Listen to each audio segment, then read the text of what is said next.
Just a little red dot swimming in a sea of stars.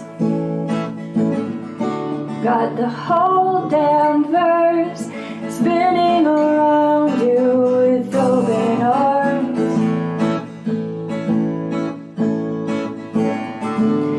It's a race against time that plunges you deep into the black. What are you gonna do when the void stares back? You'll never stop the revolution. Time to begin your evolution. Take a leap of faith. You gotta break the illusion. You gotta make your own solution. Take a leap of faith. The future's just a void, jump away.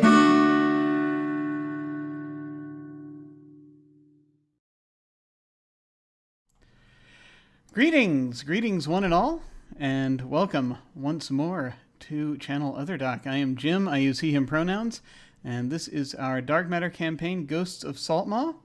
This is, how do we do this? It's been a while. I'm playing Cole Hayden, Human Gunslinger. at least that's what it says on the character sheet and everything. Let me just check to make sure I did in fact do the audio correctly, as it's been a little while. It looks as though I did. But of course I'm going to press the button just to make sure. That's funny. The little meter didn't show up, but I'm assuming that was here audible. I'm going to try it one more time just in case I was looking in the wrong place. Because this happens fairly frequently. Okay. Let me,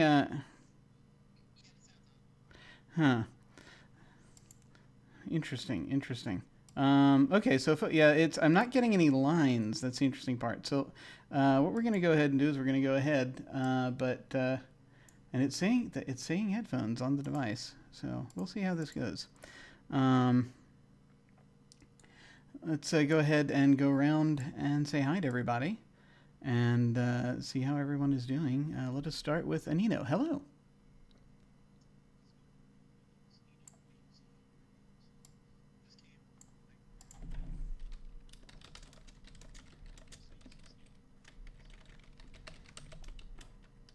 Awesome.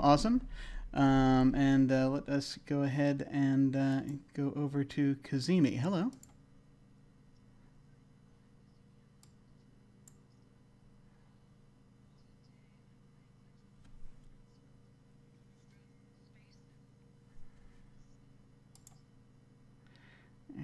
Excellent. Oh, you know what? I think I figured out what the problem is. Excellent.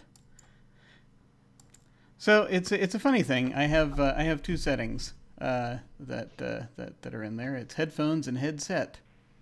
They're very close to each other. But I believe now.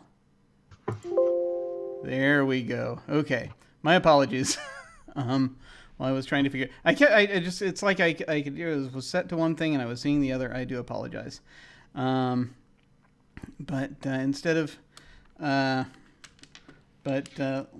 instead of forcing everyone to to redo it, we're just going to keep going, so that folks need not worry. Let us go over to Mem. Hello. Howdy, I'm Mem. I will be playing Rita Galeen, the Nautilus witch. We both use she/her pronouns. I'm spaced out. Sorry. No worries. This happens frequently. This happens frequently in this world. Yeah. That's basically I guess today I'm Lasness. Are you? I don't know. I can't tell anymore. Oh, you're right. You are in the wrong place. Good God. All right. Professionalism. I'm so glad I don't do this for a living. Wait.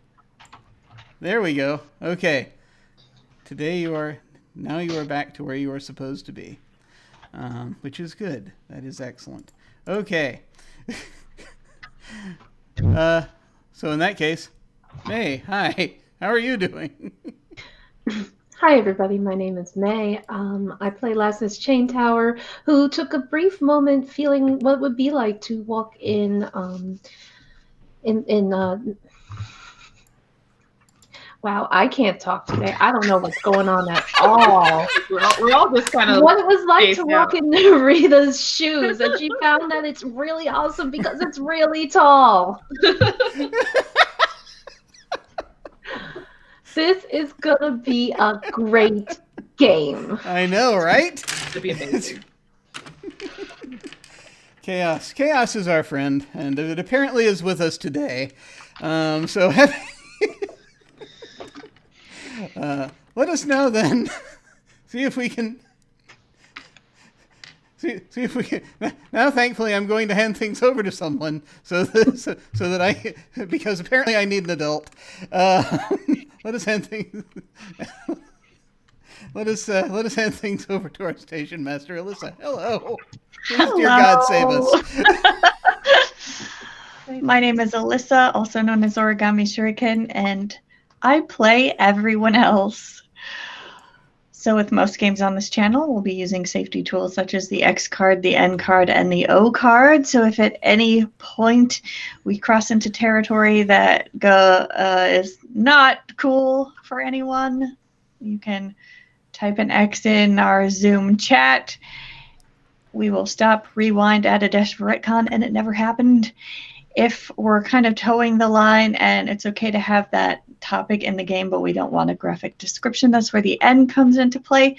And if at any point you just need to check in and it's intense role play and you're okay to keep on pouring on the drama, that's where the O comes in. And if you just need to check in proactively and make sure it wasn't a little too much, you can type an O with a question mark and we'll all respond accordingly.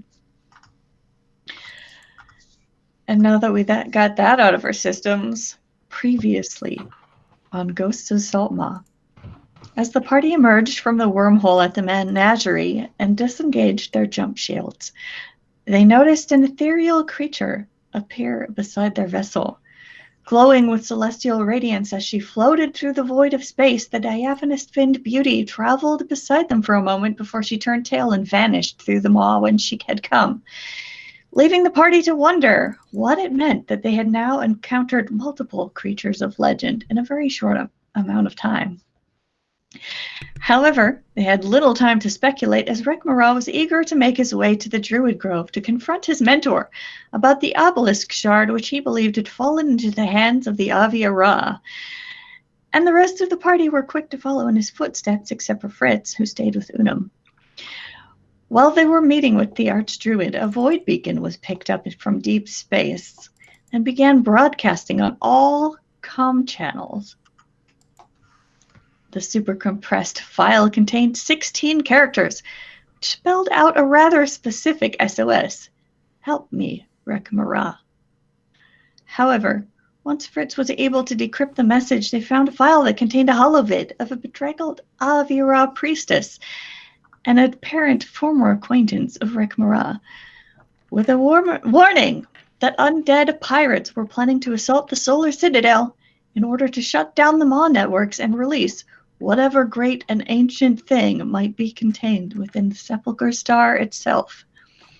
Of course, our intrepid spacers could not leave such a call for help unanswered, and they made haste to the Weather Observatory turned monastery on Ionaria 8, a Tier 3 colony world near the border of the Avia Ra Holy Lands, where they had traced the void beacon signal, while Unum remained in orbit to monitor the approaching stormfront in the atmosphere.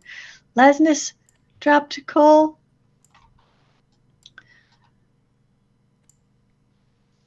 Fritz and Cole Fritz and Narita at the pier, while she and Rekmara landed on the roof. Cole spotted footprints leading from the monastery to the waterline, but the party opted to head inside and clear the building first before venturing underwater. And that's where we pick up.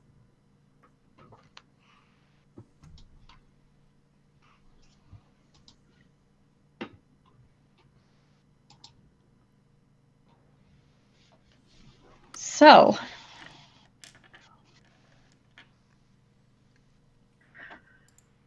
you're inside the large courtyard of the monastery. It's got a small orchard and kind of a struggling little vegetable garden.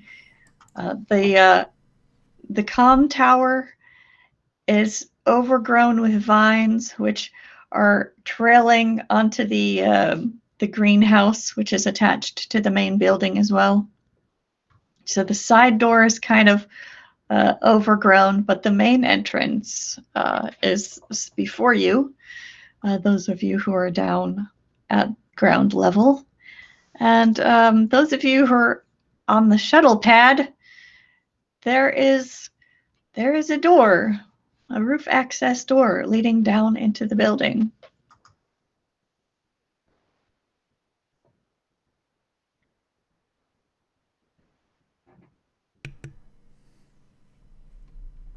So Rekmara just gestures at the entrance.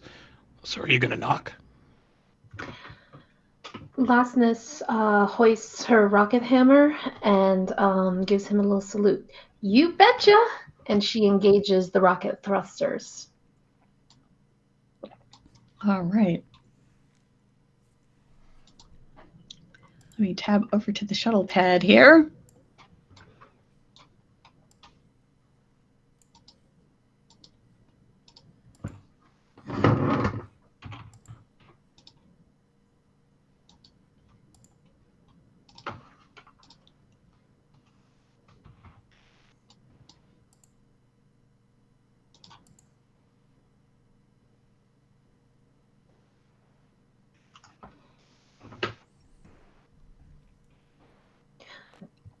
So, This isn't. Oh, sorry. Go ahead and make an attack roll against that door if you like. Rekmara's not going to say anything, right? This is out of character, just to ask. Yeah, no, he's just waiting. Great. 21. All right. Great roll. You smash down the door. And the this door leads down into the observatory on the second floor of the monastery. It has large windows set into the wall of the wide room across the room from you, facing toward the pier. And below the windows there is a bank of arcane terminals coated with a thin layer of dust. There's a space heater, a mini fridge, and a side table with an electric kettle standing in between two other doors in the south wall on either side of where you're currently standing. The door to the west allows, actually, you're standing in the door on the left, and there's another door on the right side of this wall. The door on the east end leads to a balcony and a walkway overlooking the main floor. Is the kettle on? It is not. It is plugged in. Does the room look like it was recently abandoned, or like someone was there super recently, or it just looks like a clean area? It Let's see. Why don't you make a survival roll to see if you can figure out when it was last used? Yeah, that was a 5. Okay. Well, at first glance, it doesn't look like anyone has used the computers in some time. The kettle is slightly less dusty. Somebody doesn't like to clean here, huh? And then she's gonna walk towards the other door that's on the same level as her. The one that's on the right. Yeah. Okay.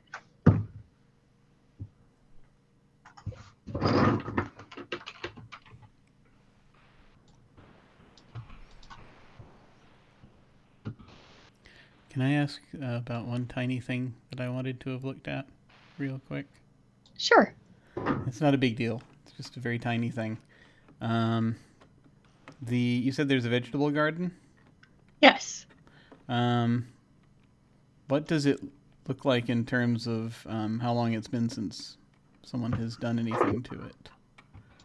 I'm not a botanist by any means, but Okay. I can You can make a survival roll as well. Okay. Do I have survival? A little bit. I got an 11. Okay. Better than me. It does look like this garden has been tended regularly.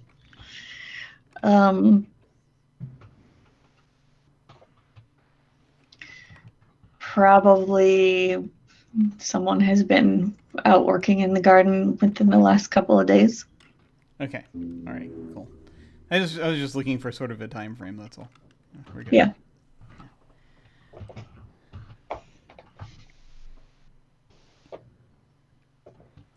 All right.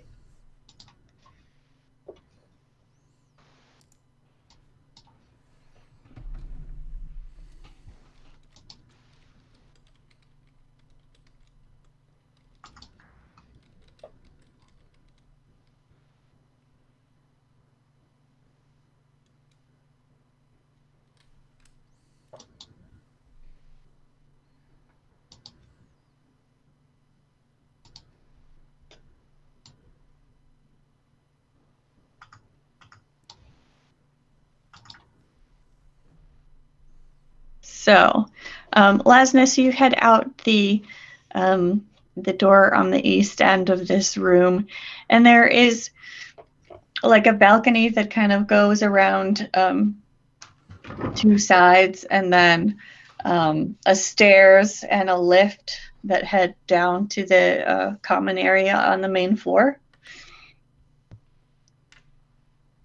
There is also up on this current level, there is another kind of an archway that leads off farther off to the right, and then a little farther down the hallway, there is another door that leads into a closed room, and at the top of the stairs on the left side of the room, there's another door that leads off into the west wing of the building.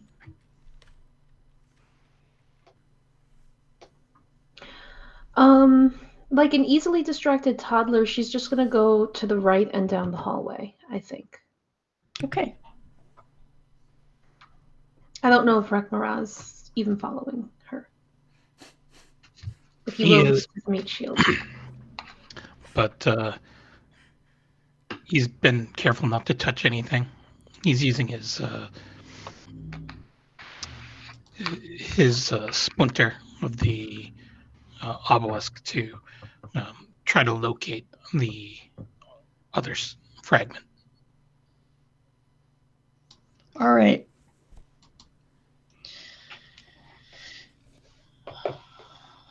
So go ahead and make an Arcana roll to see if how good a read on it you can get.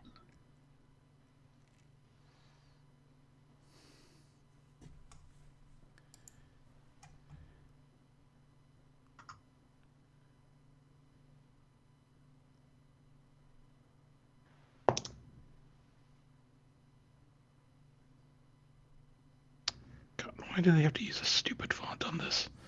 This looks like a lightning bolt or an S. We'll go with 5. So, not a very good roll. Okay.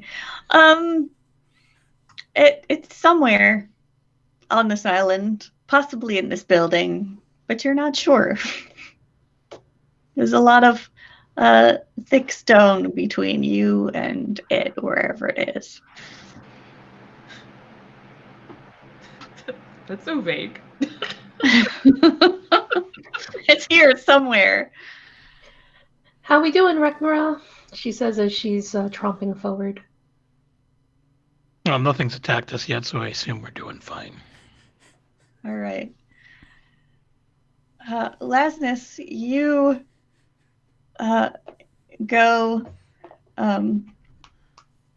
down through the door to the right and down the hall, and it's less of a hall and more of another balcony that looks out over the dining hall on the main floor. Boy, this guy really lived fancy. Well, this person, this sentient being. So it's got like a high vaulted ceiling.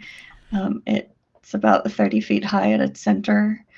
Down in the dining hall below, there's a flagstone hearth and an actual fireplace. There's I shoot the fireplace. No, wait. you shoot it. You're not there yet. Oh, damn. You haven't even gone in. You're still looking at the garden. You might get a chance to shoot it yet. Okay. There's a big table in the middle of the room. It's overturned. Some of the chairs are broken. There's broken dishes, and the remains of a hastily abandoned meal. Yes. How hastily abandoned? Like even if I see from here, is it like rotted? Let's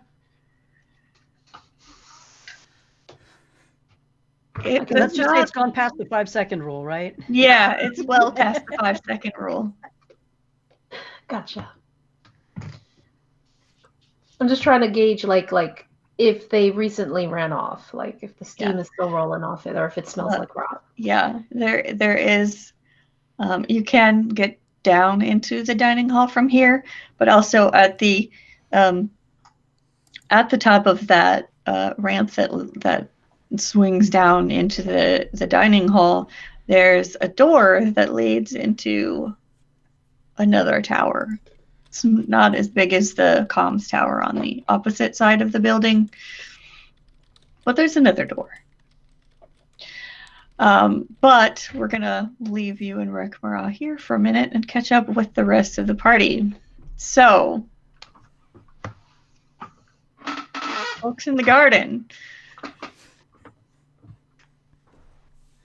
Yeah, what is in the garden, Cole? I thought we were headed off into the waves. Looked like Marita was interested in checking out what was going on underwater anyway. Yeah, I thought we were going to check. We're checking the inside before we go out there. I don't want us to get too far away from each other. Okay. So Yeah, deal with on land and then. Yeah, that's kind of what I'm thinking. All right. Looks like people have been here within the last couple of days at least. All right. This isn't the first place that we've run into that seemed to be suddenly abandoned or overrun with something. Mostly undead, as I recall. Yeah, that's... Yeah. Just sort of takes his gun out. Again, sort of... Is that over the comms? Probably. Yeah. Well, with that kind of pattern, then we know what's going to happen next. Something great! Absolutely wonderful. Okay. All right, so there's a archway into the courtyard from here. Was that right? Yeah. There's an archway in the outside wall that goes into the courtyard. The garden is actually inside the gate. Okay. There are ramps that lead up to walkways on top of the wall, so it's defensible. the comm tower on one side and a smaller tower on the east. If you would like to circumnavigate the perimeter of the building, there has been some space carved between the building and the rocky cliffside on the east. So you could probably get all the way around, or you could head in. I know that I personally don't want to get too far away from everybody in case they're in there and they need help. Okay. So I'm probably going to, since I know they went in and I know that basically they're going to. If Lasness is in there, I know that she's basically going to be just aiming at whatever the nearest door. Not going to be spending too much time in any individual room, so I need to get in there. Okay. You approach the main entry. I just want. Yes. Sorry, let me just figure this out here real quick. I'm sorry. Was that a question, or were you telling me that I am approaching the main entryway? I'm assuming that unless you would like to hack and slash your way through the vines and go in through the greenhouse. Did they land on the roof and come down that way, or are they? Yeah, they landed on the shuttle pad on the roof, and they're coming down. I understand now. Okay, yes. So we're okay. You're, okay. yeah, Brain you're on the is now ground in right place. ground Okay. level. I kind of. Okay. Given that, I will check the. I actually think that checking the. Checking the perimeter. Well, not the. Okay, The there walkway? are the guard area. Yeah, the walkway. It's probably Okay. a good idea. At least checking that out Parapet. real quick first. Yeah. Parapets. There we Okay. are. Nouns. Nouns are difficult.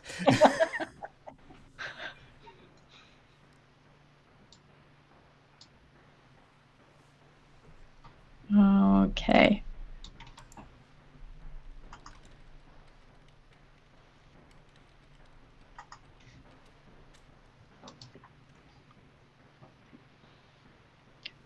All right. The most accessible way to get up to the parapet is going to be over on the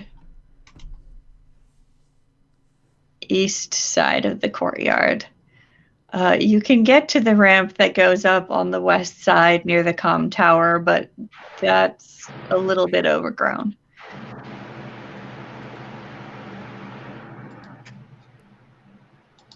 Okay, yeah, so check out the one on the east side. Uh-huh. Okay. I am going to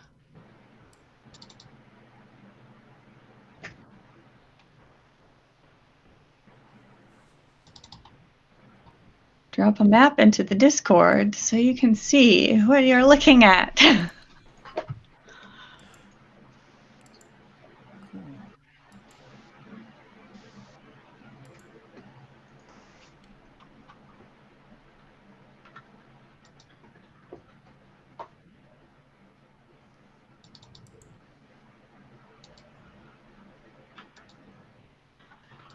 Ah, okay.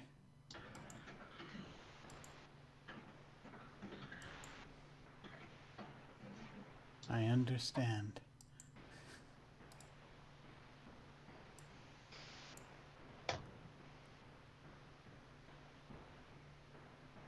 So, the parapet on this side of the building just gives you a view of where you have where you have just been, Okay. down by the pier.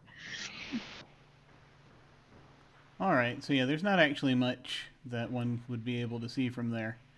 Yeah. Aside from just and it looks like it's fairly open from what I can So here, is that sort of mountainous kind of area off to the right there? Off to the right is kind of a mountainous area, kind of a rocky hill Okay.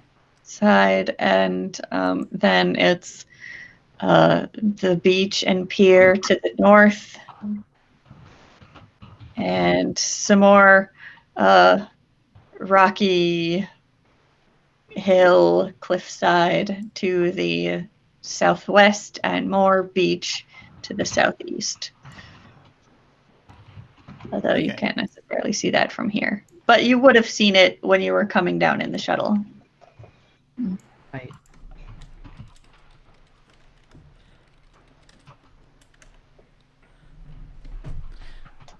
So, just to understand, so our group got dropped off at the pier area, right? Yep. Area number 1 to the north. Area number 1, right. From there, could we see where the shuttle landed approximately on this map, or do we just know that they landed back there somewhere and we don't know exactly where? Yeah. Yeah, you saw the shuttle descended and landed right on the top of the building. That would have been right like in the middle of the roof. Right, like 7, 11, whatever? Yep.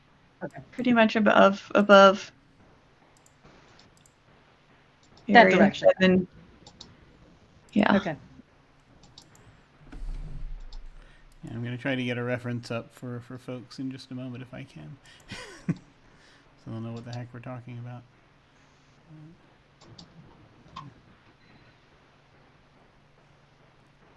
Yeah, I personally am okay. Having seen that and knowing it's going to take a minute to get over to do the other side. Instead, I'm sort of thinking. I know the group knows. So I'm thinking at this point, just going ahead to the main entrance, so we can catch up with everybody. What do you think? Sounds like a plan. All right. We don't see any big monsters out here to deal with, so that's a good thing, right? Always helps. Well, of course, just because you don't see them, I don't even need to finish. There is sentence. that. Yeah. All right, and no, just basically just head toward the main entrance. All right.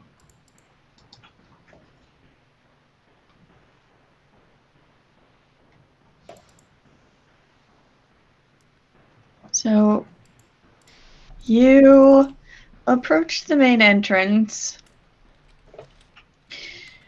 and the doors are barricaded from the inside, so you're going to need to make a strength check to get through. Oh boy. Come on, Narita, don't let me down.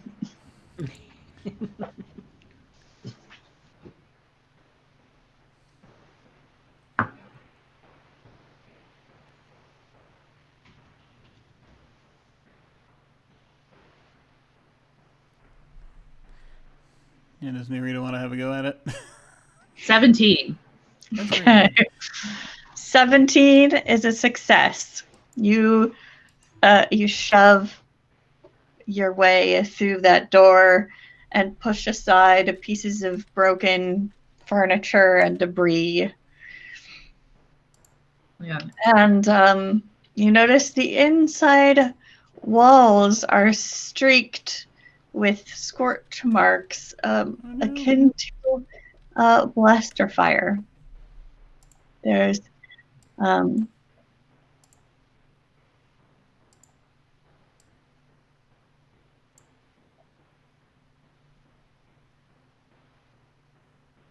there is another set of doors to the south of this entryway that have been nearly ripped off their hinges, and smaller archways to the left and right, one of which is a cloakroom to your left, and to the right appears to be a door into the greenhouse. Mm. I think we'd want to go straight on at this point. Yeah. Meet up with them. Yeah. Let's keep going. What everyone doesn't know is that Narita was pouting about not being able to go in the water, and all that rage is from her pouting. Yeah. There you go. And part All right. Lattice again. Oh, I'm back.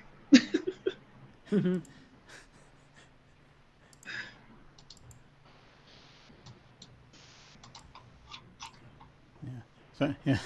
Sorry, May is having a little bit of technical issues. I'm just sort of sorting that right now. All right. Ah, there we go. Slowly getting there.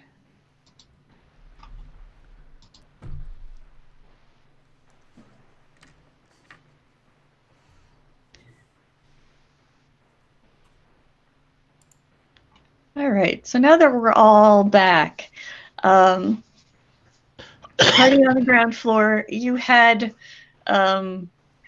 straight through the entryway into area number 7, which is basically just a large common room. There's stairs going up to a railed balcony that covers 2 walls of this large vaulted chamber.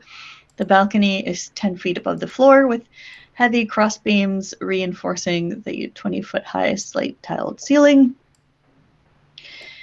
Here and there, missing ceiling tiles and panels have been covered over with vent tape. So again, they've tried to repair it. It's a bit of a hodgepodge. It's a bit of a fixer-upper.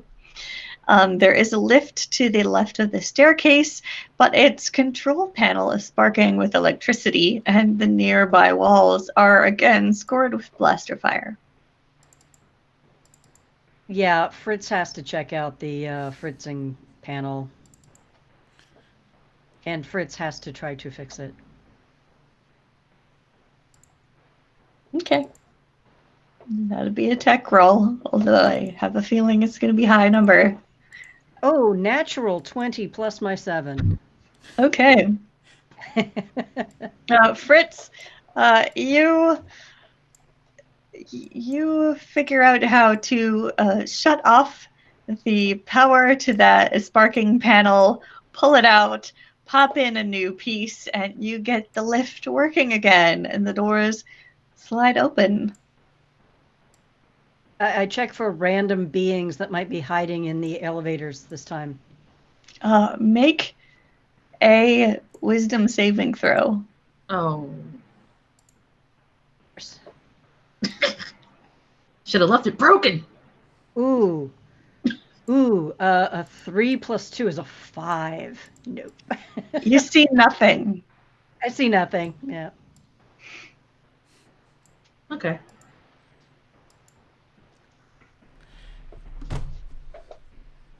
Now, pictured is the island map. Well, not the whole island map, just the first floor map that we have just been sent. Can we tell how old the blaster fire is? Like all those scorch marks? Fritz Yeah, might be able I to would tell you. say either survival or tech. Well, What is okay. it with- Yeah. Can I use investigation? Yeah, sure. Oh! That's a natural 20 plus my 5. Okay. Nice. Okay, in addition to the blaster fire, Narita, you have noticed that there are some stains and drag marks on the floor, and it looks like those, along with the blaster fire, are about a day old.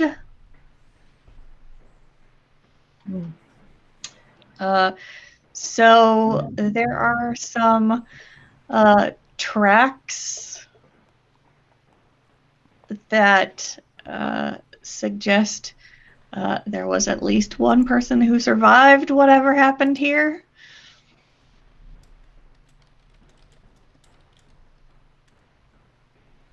Well, either a party went real wrong or something bad happened here.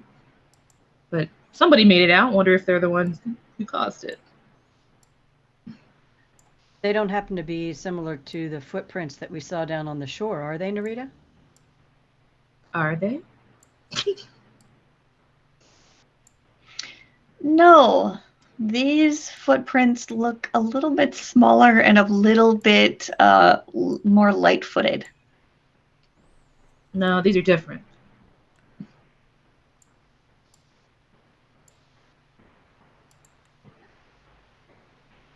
So the survivor isn't somebody who walked into the ocean then? At least not out the front, Yeah, so they might still be running around in here someplace? probably. Like, what's her name? Two Knives or whatever her name was? Knife Hand? Something. Something with knives. Something. Knife catcher. Knife catcher. Knife catcher. There we go. Knife something something something.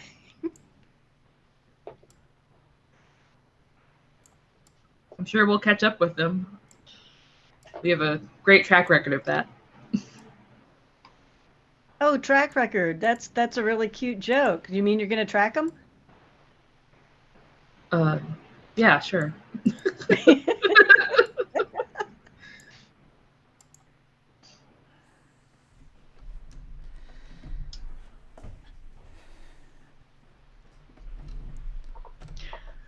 Okay, so besides the elevator, which has now been repaired, there's a short hallway that goes off to the west,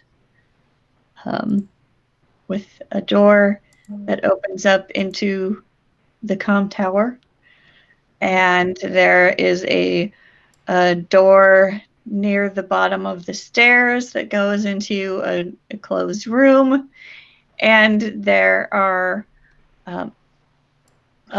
a set of double doors on the east side and a single door a little farther south on that side as well.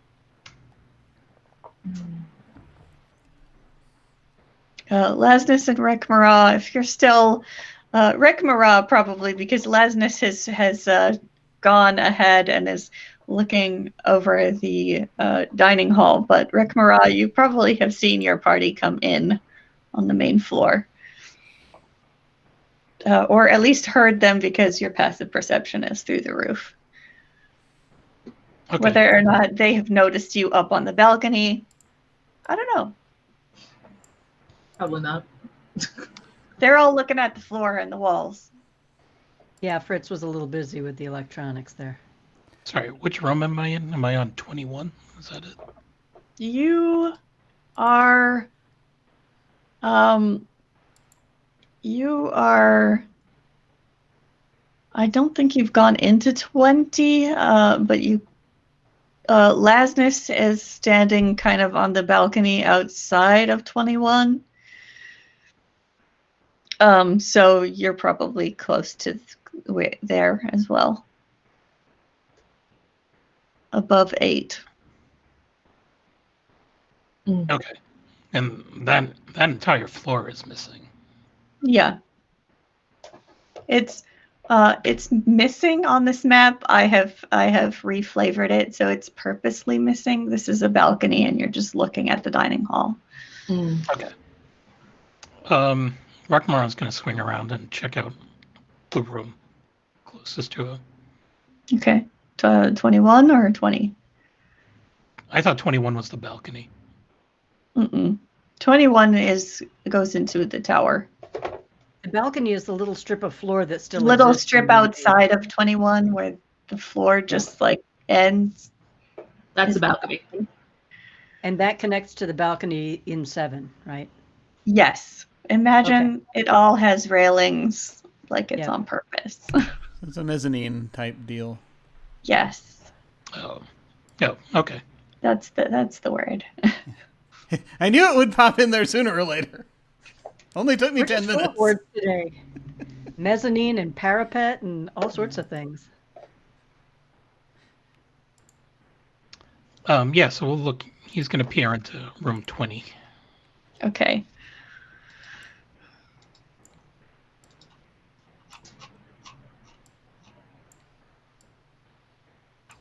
This door is actually partially open.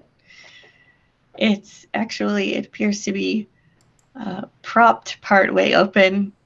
There's the detached head of a mace on the floor acting as a doorstop. So whether that was intentional or the mace head was broken off and just happened to prop the door open, you can look in from the doorway. It's modestly furnished with a cot, a table, a chest, and a chair. And there is an antique diving helmet sitting upended on the table to serve as a crab catcher. It does look indeed like the helmet of a nautilid aquasuit a bit. But currently it's just holding keys and small personal items. And there's a mirror hanging from the wall above it. Okay, so for a moment I thought it was being A used literal in a bed different chamber, manner, yeah. like a Yeah, I bed thought it was chamber. used as a toilet too, and I was like, Yeah. No. awkward. This is not the room with the actual crab catcher. I've rewritten that room, and you can try to guess which one it was. Anyway, I guess Rukmar is going to start by picking up the diving helmet and emptying out its contents onto the cot. Okay.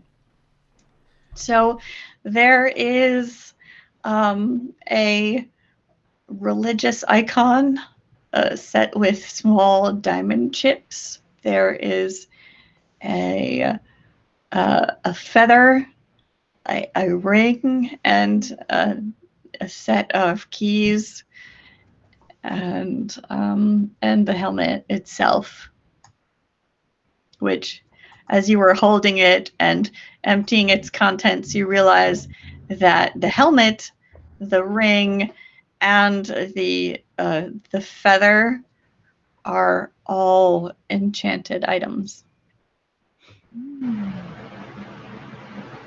Interesting. He'll put on the ring and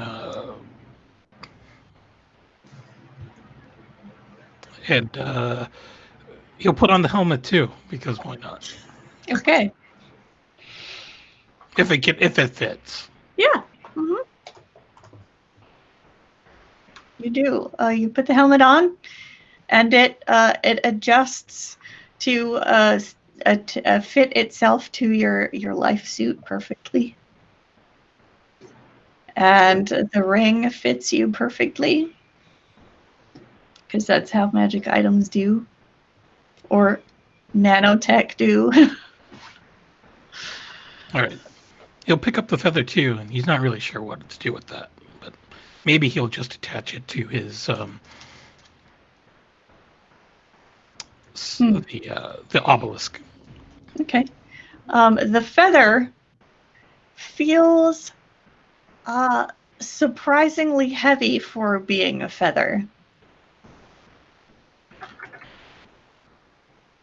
Good to know. Actually, you know what? He'll stick it on his helmet, make it look extra fancy. Okay. Stuck a feather on his helmet and called it.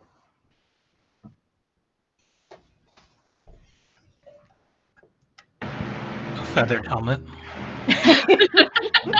Macaroni. No. There is no macaroni in space.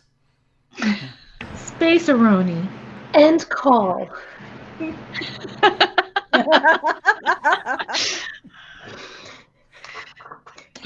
Yeah, while he's there, he will probably look into the chest to see if he can open it. Okay.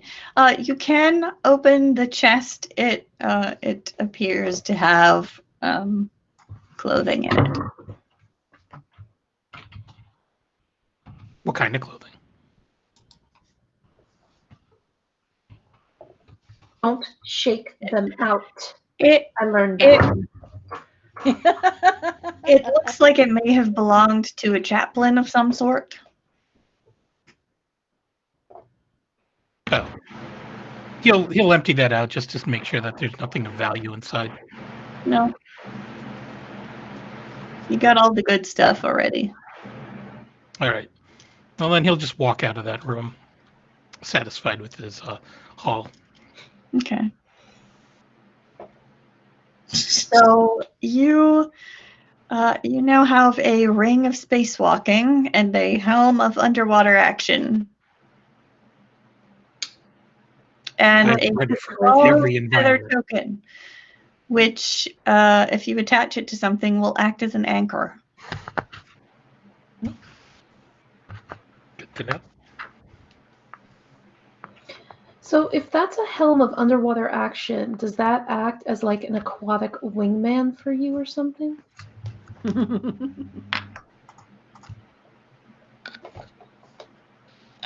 I'm thinking it's more of a helm of underwater. Now I'm an anchor, and he's going to go in the water and sink to the bottom and stay there. Good thing you put all of it on. Yeah, no, exactly. Hey, this is great. This means I can explore the floor. Yep. Have fun storming the castle. Helm of Oceanic Solitude. There will be no solitude. Rita will be there. That's true. All right. So he'll walk out. He won't even say anything to Lasness as he's sporting all this new gear. But he will, He he will looks check out room 9. ridiculous. None of it matches. Rekmara.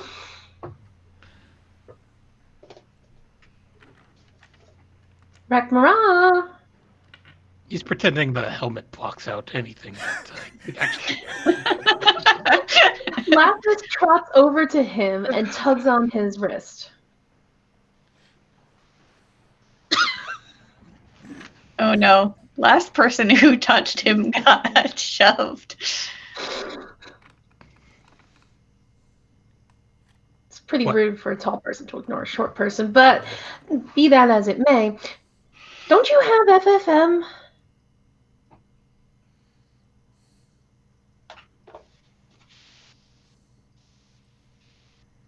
I don't know what you're talking about.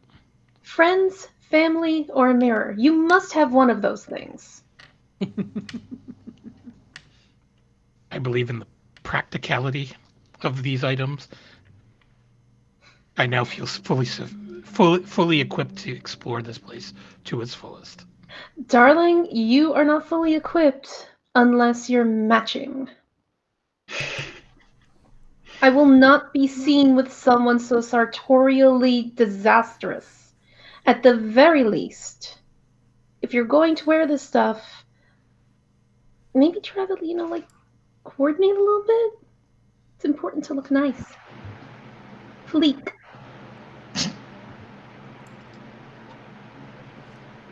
Anyway, I'm going to go open this door now. And he opens the door to 19. Okay. The door to 19 is where you just came from, by the way. Oh, is it? So Yeah, that's the observatory that you came through after you came in from the roof. So do those of us Okay. on the first floor see Rekmara walking around on the balcony mezzanine yes. there? He, Probably. he will actually make his way to the tower then. Okay. Last 21 is a bathroom.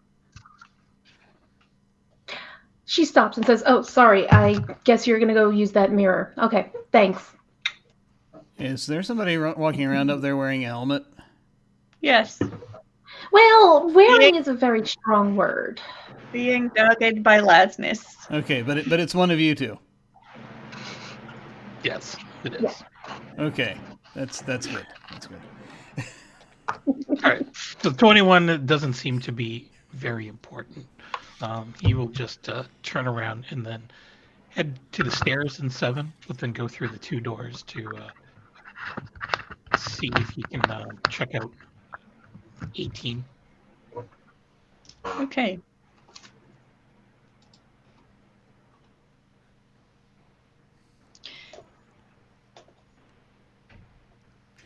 $18.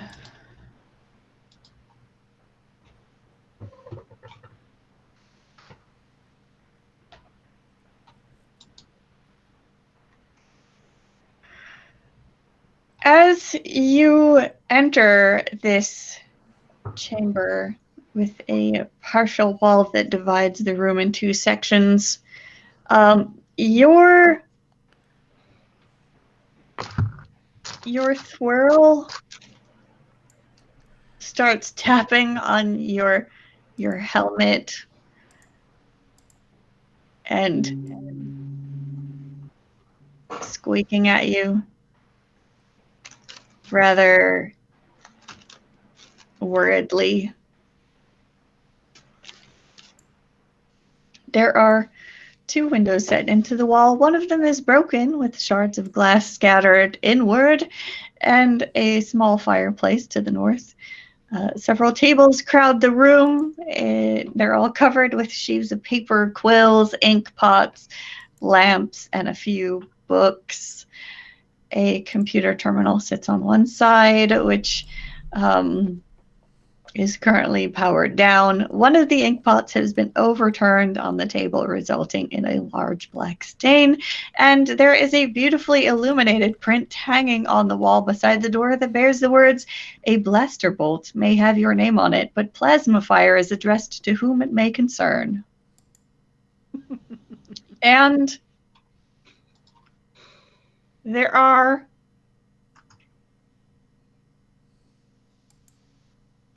3 large creatures crawling, or rather slithering along the floor behind that partial wall. No, that can't be good. Somewhat serpentine, somewhat fish-like.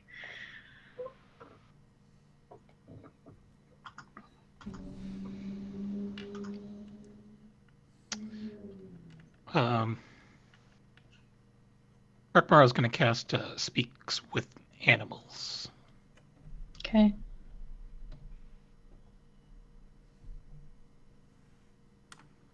Can you identify what these things are? You can roll nature. Why is my nature so low?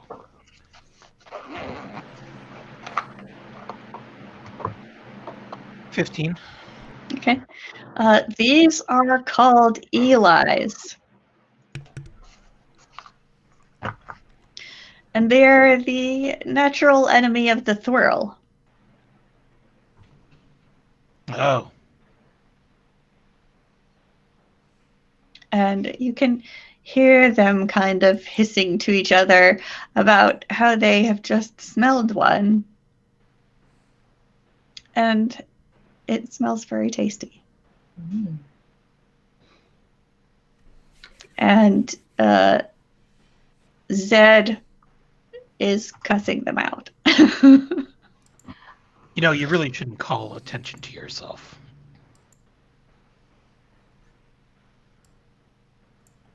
He throws a good berry at you. I should just feed you to them myself. Anyways, I know you can hear me and understand me, so you 3, how did you get in here anyway? They look at the broken window. It was Crawled up open. the side of this thing? You crawled up the side of this building, climbed in? They're like, no, silly. and they kind of hover. Oh. Well, all right then. I'm going to have to ask you to hover on right out of here, please. Can make an animal handling or persuasion. I'm going to go with an adjusted 19. Okay, that'll do.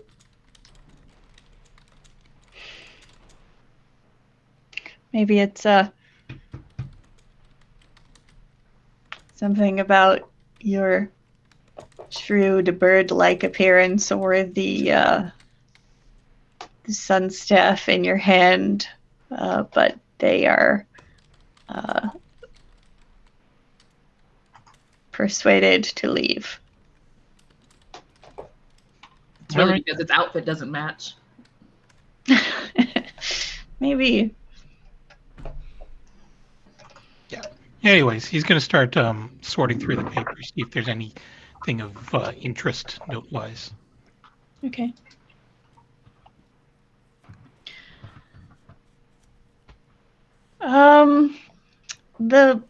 The actual paper, it appears to be of little importance unless you are a fan of calligraphy and shit posts.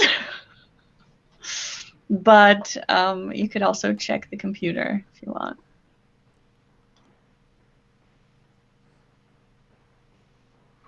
Hey, Lasness, there's a computer terminal over here if you want to check it out. Sure. She trots over and starts punching the keys. Okay. You power up the computer, and it's got mostly text documents, some of which are like spreadsheets and records and ledgers, and some of which appear to be someone's like poetry or fanfic. Okay, so now, is it from my fandom? What is your fandom? I am very fond of Channel Space 9, with Lalau. She's really a great reporter slash dancer. Unfortunately, no, this one does not seem to be.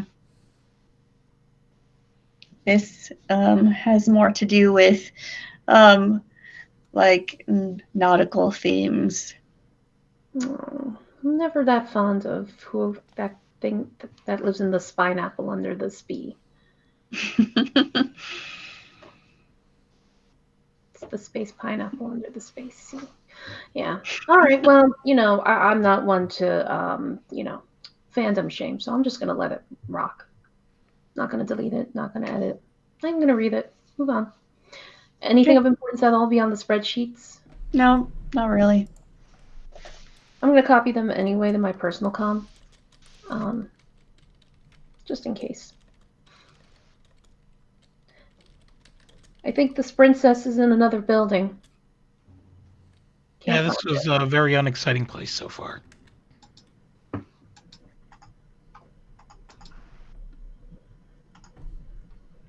Meanwhile, back on the ground floor, we've got a working elevator. Yeah. Were we going to get back together before we continued searching, or are we just continuing split up? Do we think? That's up to you. Are you gonna go upstairs and catch up with your party? Fritz is going to go ahead and hop in the elevator and say, hey, I'm going to see what they're up to. And before anybody even gets a chance to get over there, the door slams and that lift goes up. Fritz is going up? I guess we're going up.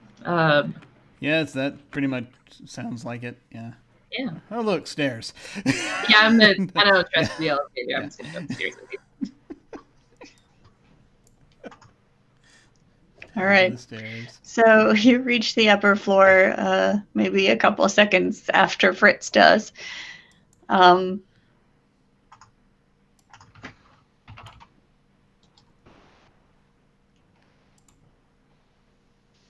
So you see the same room number 20 with the door propped part way open.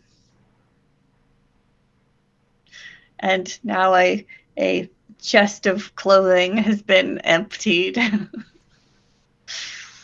And the doors in the hallway to 17 and 18 are open now. And that is where Lasness and Rekmara have gone. I'm just kind of looking around. We'll lean a little bit into, what are they in, 18? Or Yeah, they're in 18 right now. just sort of lean in, having fun? No, not one bit. I think he's just upset because his stuff doesn't match anymore. When has he ever cared about that? Well, it looks like he's upset now, so perhaps that's the reason why, right? But he looked upset before he picked that up wherever he picked it up, right? But he's always upset. But it just seems Yeah, like they're so how- more upset. I've been by him, and ever since he put that on, he's been in a bad mood. Again, I think it's because it's friend's family mirror. No one said anything. That's why I'm trying to say something, because What are you I want to be your friend. Where did he get this anyway? I don't know. He didn't tell me. Some friend. I just sort of look. Yeah. I'm sorry, I didn't feel like, I'm sorry, I feel like I didn't need to explain it, seeing as that there was only one room that there was up here that included anything that was worth salvaging.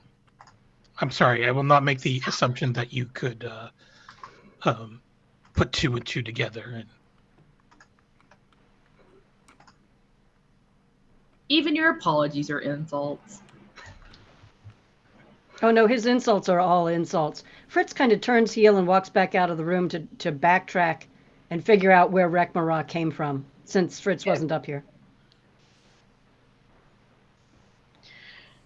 So Fritz, you see there's a door that's partway open. It looks like a bedroom, kind of sparsely furnished. The clothes have been dumped out of the chest, and there's not much else in there.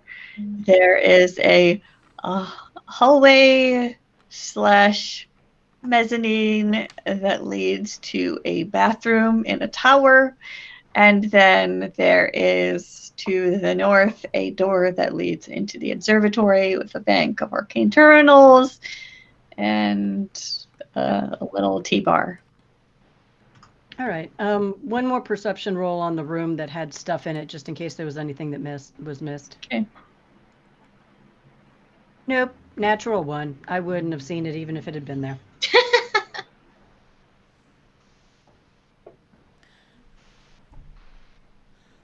Fritz, however, does get distracted by the banks of arcane terminals and wanders that direction, keeping one ear out for, sudden blasts of the sun staff or something like that going on. Okay. Is there any sign of the person we're looking for here? No. None that we can see so far. Actually, Rekmara is wearing feather right now, yes? Uh-huh. Is it the same shade as the feathers on the person who sent the message, or is it a different shade? As far as I can tell. I don't know what quality the hologram was, so... It's hard to say because it was a pretty grainy hologram, but it could be the same, it could be different. It's really hard to tell. Okay. And there was a terminal in here, wasn't there, or am I? Yes, there is.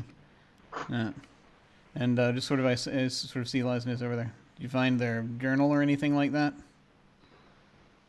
No, nothing about them themselves. Yeah, Maybe like right. records that you found are mostly like supply orders and stuff like that.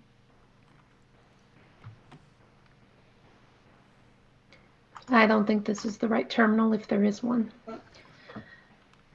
But before I walk away from the computer, is it a computer by itself, or is it linked up to a network that I could access other hard drives from?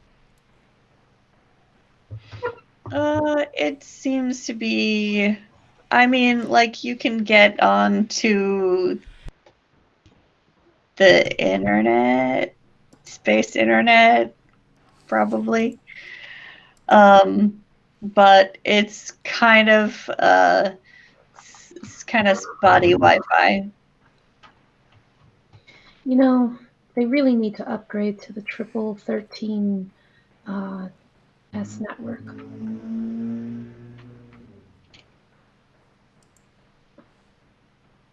This computer does. We've gotten everything we needed out of this computer. We can move on.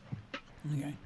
So you folks have done this pretty much this whole floor. So I guess it just leaves the the downstairs and then the tower. Mm-hmm. I'm gonna check the tower. Seems like important stuff gets stored in towers. To the tower. Yeah. All right. It depends on how often you need it. Sort of shrug and follow them. So you go down hallway number 17 towards the tower.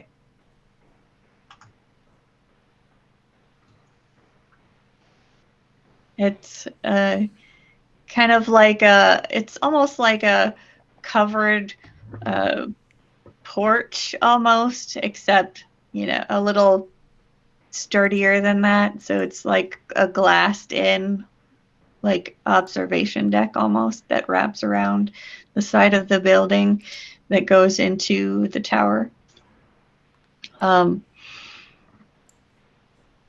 There are some more broken windows.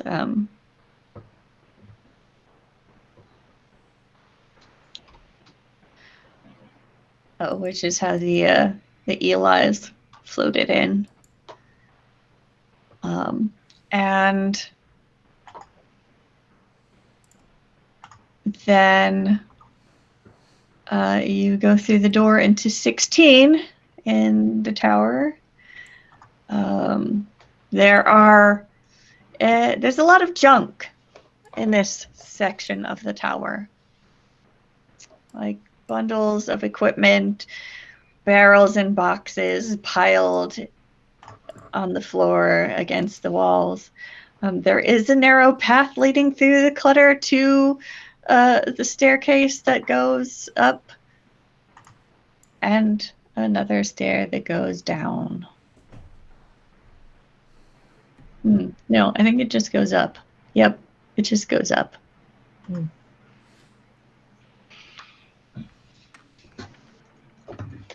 Wonder if it's worth searching through the boxes or anything down here. Does it look like it's been recently overturned, or is it, or were they just No, lying it here? just looks like stuff has been shoved in here over a period of time. So it's just not very organized. Okay. It hasn't really been. Doesn't look like it's been ransacked. It just looks like it hasn't been cleaned. I know that feeling. I guess Narita will open a random box and peek in. Okay. There's in one box there's a bunch of like odd-sized lengths of rope,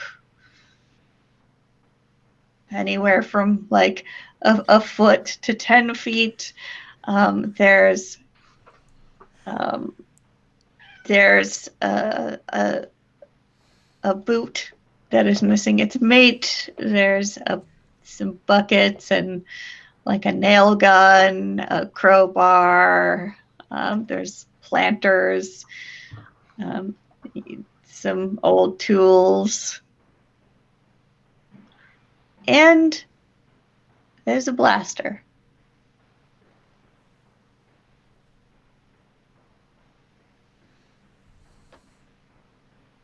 Someone needs to work on their organization skills.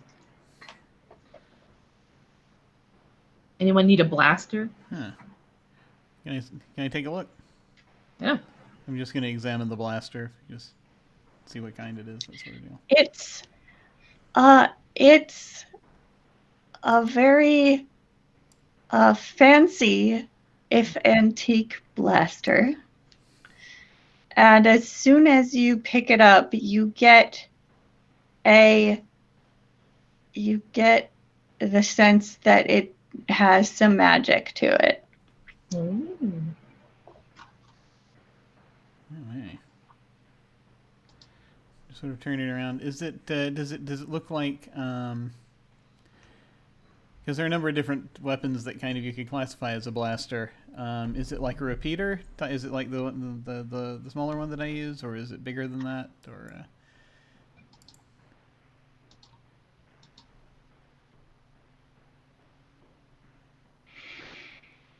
I'm actually sort of looking it over. Also, and just sorry. Go ahead.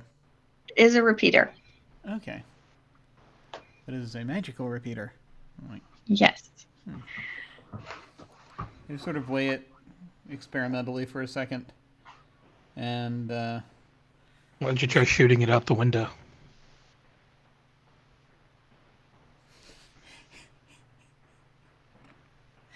I will. Actually, I'll shrug. I'll go to the window. There's like there's a tree out there, isn't there? Yeah, there's trees.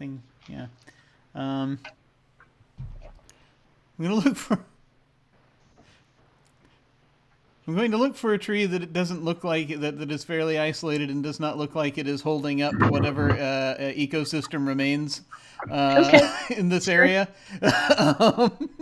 Sure. and will not catch other trees on fire and burn us to the ground, that sort of deal, or something. Yeah. And if none of those are available, I shall find a rock that will do something similar. You can probably find a tree that's off by itself a little. There is, yeah. You break one branch on a tree and it tries to kill you, and you get spooked for life. Well, this is why I'm firing first this time. I think that was a lesson well learned. Yes. Yes. Sort of take aim. Do I actually, before I even shoot it, does this model look particularly interesting to me in one way or another? Like you say, it's sort of an antique. Would I have any sort of gun nut type knowledge of such thing? Yeah, you can. I'd take a history roll for that. Okay, I have a +0 in history. Let's give it a try. If you have another skill you feel is applicable, you could substitute that. I don't think so, just because I'm looking at my skills and I'm wondering how it is that my piloting has suddenly become as high. Well, never mind. It's no. I see what happened. Yeah, that's why. Yeah, no. I'll just go. The only other possible thing I can think of would be technology, and I don't know if that applies in this case or not. You could use I'd take tech or history. Okay, I'll go with tech if I may. As Sure. That one's a little bit better for me. Yeah. And perhaps I shall roll this die in a way that will not fall into my lap. There we go. Okay. That is a 16. Okay, 16. It is very good craftsmanship. It's a very interesting looking weapon. And as you spend time examining it, you also you find the maker's mark, and it says Glimmerwrought. Glimmerwrought.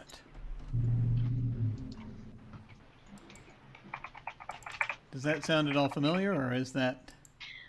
Yes, Glimmerwrought is the name of the dwarven craftsman who invented the modern-day repeater as you know it.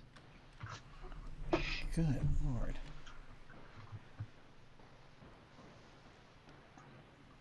This is an original Glimmerwrought. Yeah. I say to Narita. Yeah. What does that mean? I think it means, and I pointed out the window and fire at the tree. Okay. Make an attack roll and add 3. Doors and trees have been our enemies. So add 3 to whatever my normal Add attack roll 3 is. to your attack, Ooh. in addition to whatever you add to it normally.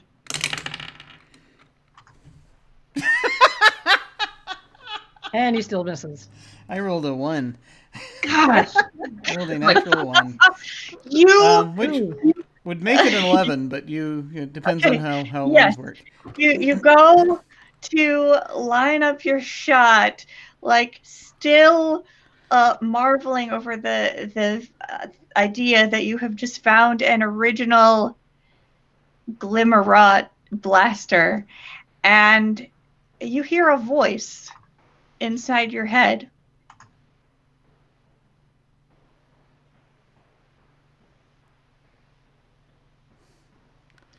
So does this mean I'm finally getting off this rock? Oh my god. He's got a talking blaster. Yes. This voice happens Sentient in my head. Is it happening in anyone else's head or just my head right now? As far as I can tell. I mean, I'm not looking around yet. I think I actually just I fire in panic. You startle and fire wildly. And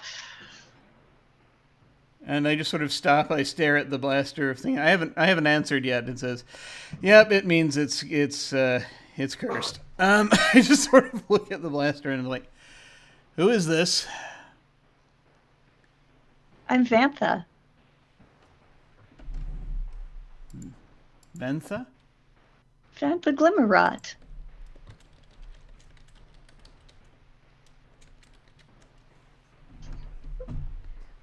Okay, so to be clear, I'm assuming that this is a member of Glimmerwrought's family. Yes, his daughter. Okay. I'm just like... You know your gun nut history. Yeah, okay. How long ago, roughly, do I think it would be that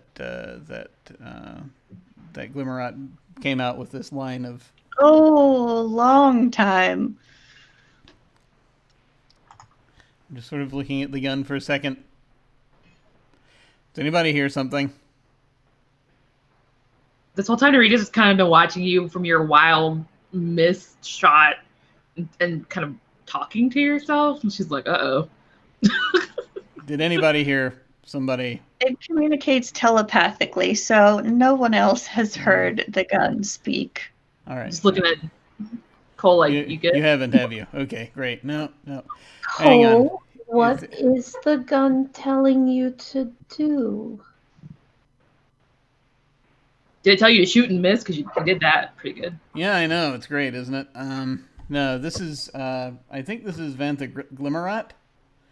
At least that's how she's... You already gave a name to your gun. introduced herself. Why is she? Like, why do all inanimate objects have to be she's, huh? Huh? It's not the gun, it's the person trapped in the gun. Hang on, are you trapped in the gun? Can you hear me? Rita just kind of turns and looks at Rick Morales. Yeah, I can hear everyone. Can those of us that believe in magic, like, feel the magic of this? Well, Lasnus, you totally believe it. I mean, that went without saying. I'm trying to help others. Narita, if you were handling the gun before Cole picked it up while you were going through the junk, you might have gotten a sense that it was a magic item. Okay. But Narita didn't hear anything before she handed it over, so I'm like, so I very carefully turning the gun so that it's not pointing at anybody. I will sort of be holding it by the barrel. I'll hold out the back of it toward Narita. I'll say, here, hold, here, touch it for a second. So Narita take the gun. And I'm not letting go of the gun when I do that because I want to be able to be in on the conversation if at all possible. Okay, so it touches it to you. It's a very old, very powerful magic weapon. Vanta Glimmerwrought, how long have you been imprisoned in this weapon? I don't know. I Can don't Rita hear really it? have a sense of time. I just know I've been so bored. Can Narita also hear it, or am I just going crazy?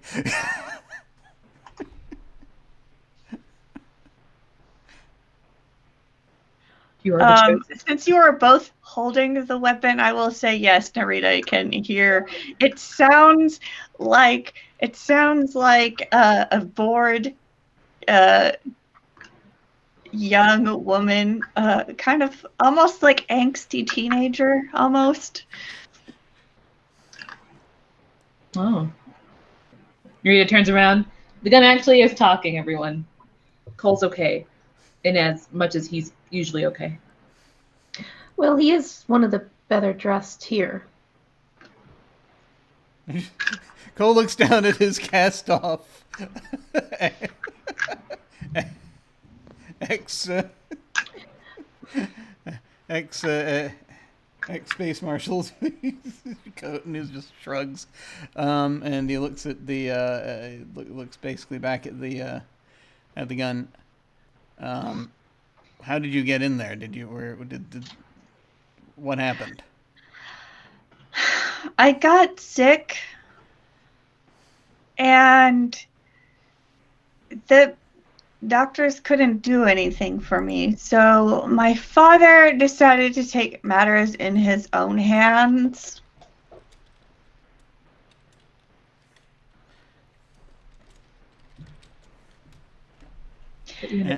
So basically, I died, and he put my soul in his magnum opus.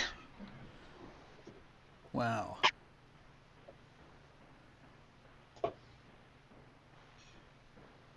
That's interesting. Okay. Well, yeah, certainly we can. We'll take you out of here. Do you still have? Well, I guess we don't. I guess you don't know.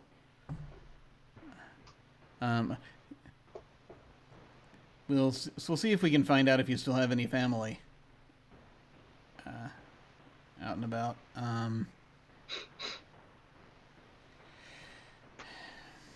Right. But we've got to check this place out first. By the way, have you happened to have seen? Wait a minute. It's a telepathic contact. I'm going to conjure up an image in my head of the person that we saw on the holographic transmission. You seen this person? No, but she's pretty.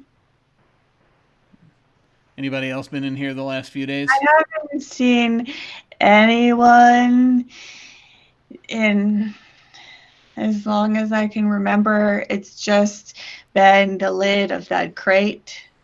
Oh, okay. Since I don't know how long ago it was that I got shipped here, but some scientists bought me on some auction site and then just kept me in the box. And actually, just sort of here. Was most of the stuff that Narita was pulling out of these boxes, did it seem like the kind of stuff that you go on auction sites and buy to resell later? Is it that kind of deal?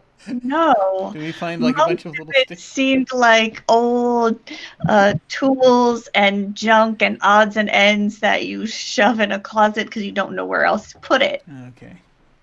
So that it was shoved in here on top of Vantha's crate to disguise the fact that there was a valuable artifact in here, or maybe someone didn't know what they had. Okay, well we'll see what we can do. We'll get you out of here. Would you like to live in the gun forever? I mean, if I am not in the gun, I'm dead. So you live in a crate.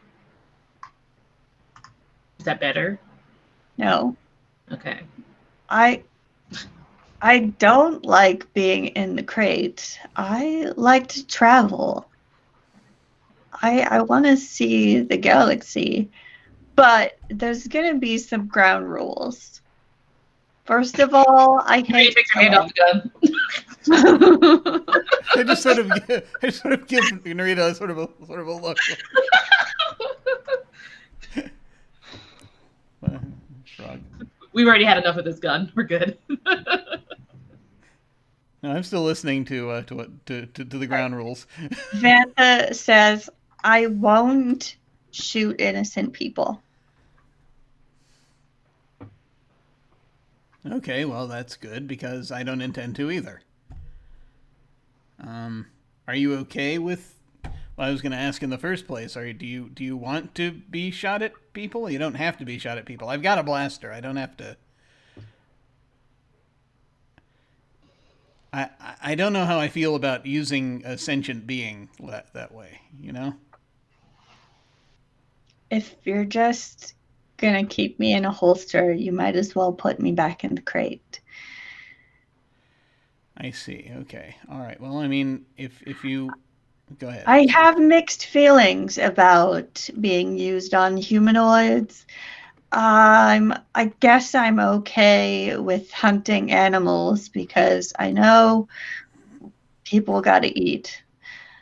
But I won't shoot innocent people. I just won't do it. I won't fire. So make sure you're sure.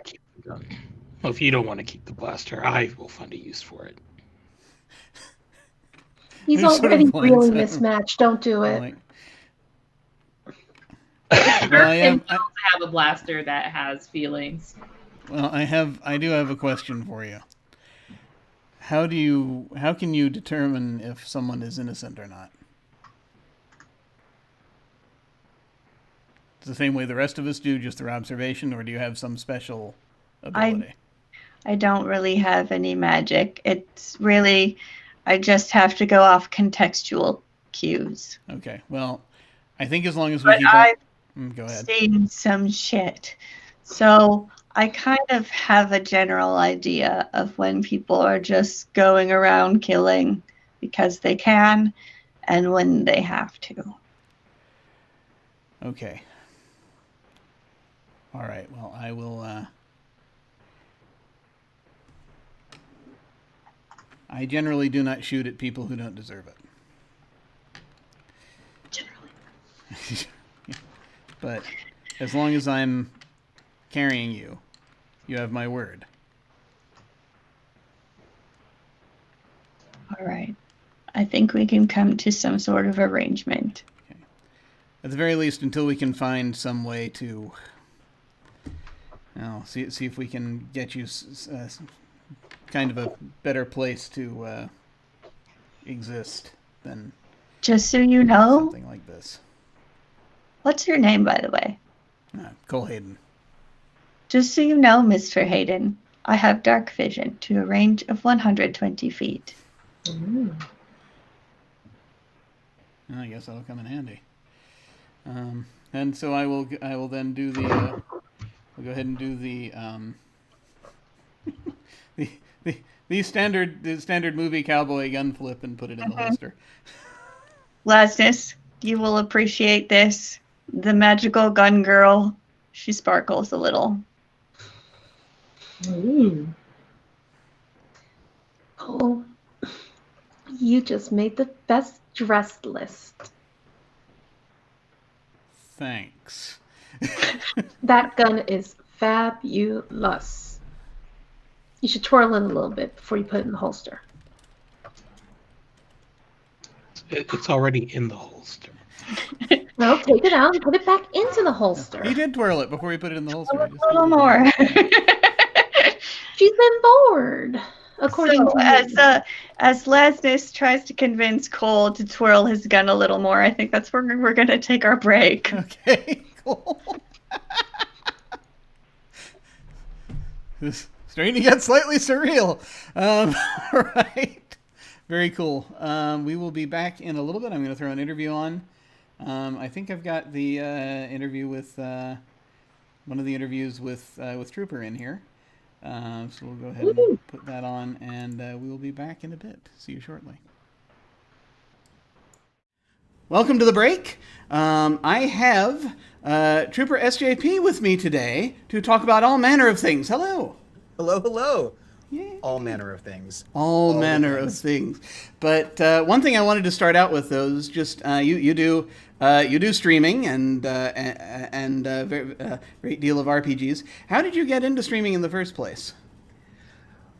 It must have been 5 or so years ago when I was watching Geek and Sundry, and that's what got me into streaming. I mean, I wasn't one of the old video game Twitch folks. I got into it through RPGs, and I was watching Geek and Sundry, and that sort of led me to Hyper, which led me to one particular. And I was doing sort of community stuff, and that led me to one of their GMs, and I became a mod in her channel, and Random Tuesday, she's great. And the thing that happened was that I thought, well, this would be fun, but I can't stream because I'm a teacher, and that might be weird. Like, what if my students find me? Like, I just don't know. I don't know if I could do that. It just might not be logistically feasible. And then she ended up streaming on her own channel. She's just started streaming, not just through Hyper RPG, but on her own. And I became a mod, and I thought, she is not only a teacher, she's like a middle school, elementary school teacher. Like, and I'm teaching university students who cares? They're all, you know what I mean? Like, if they actually see me, it probably wouldn't make a big difference.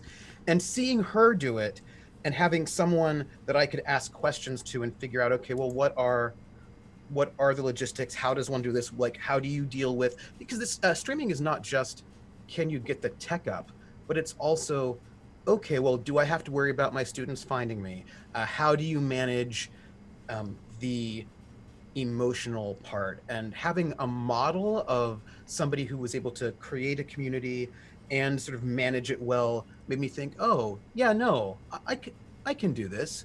And I started off easy mode, doing streaming through my PS4, because the PS4 has a button, and I don't actually have to know. I didn't have to know how to do OBS or anything like that, and that just started it. And from there, I figured out how to do OBS, and then from there, like little bit by little bit, I was able to work through it. And I mean, what's interesting to me is that it's a much larger. There's a lot more to it than one might initially think. Especially, are you going to have a Discord and sort of try to do community building through that as well on top of it? Will you do games, RPGs? How are you going to sort of think about getting art or not for sort of setting everything up? What kind of experience do you want to have? And I suppose, what kind of streamer do you want to be?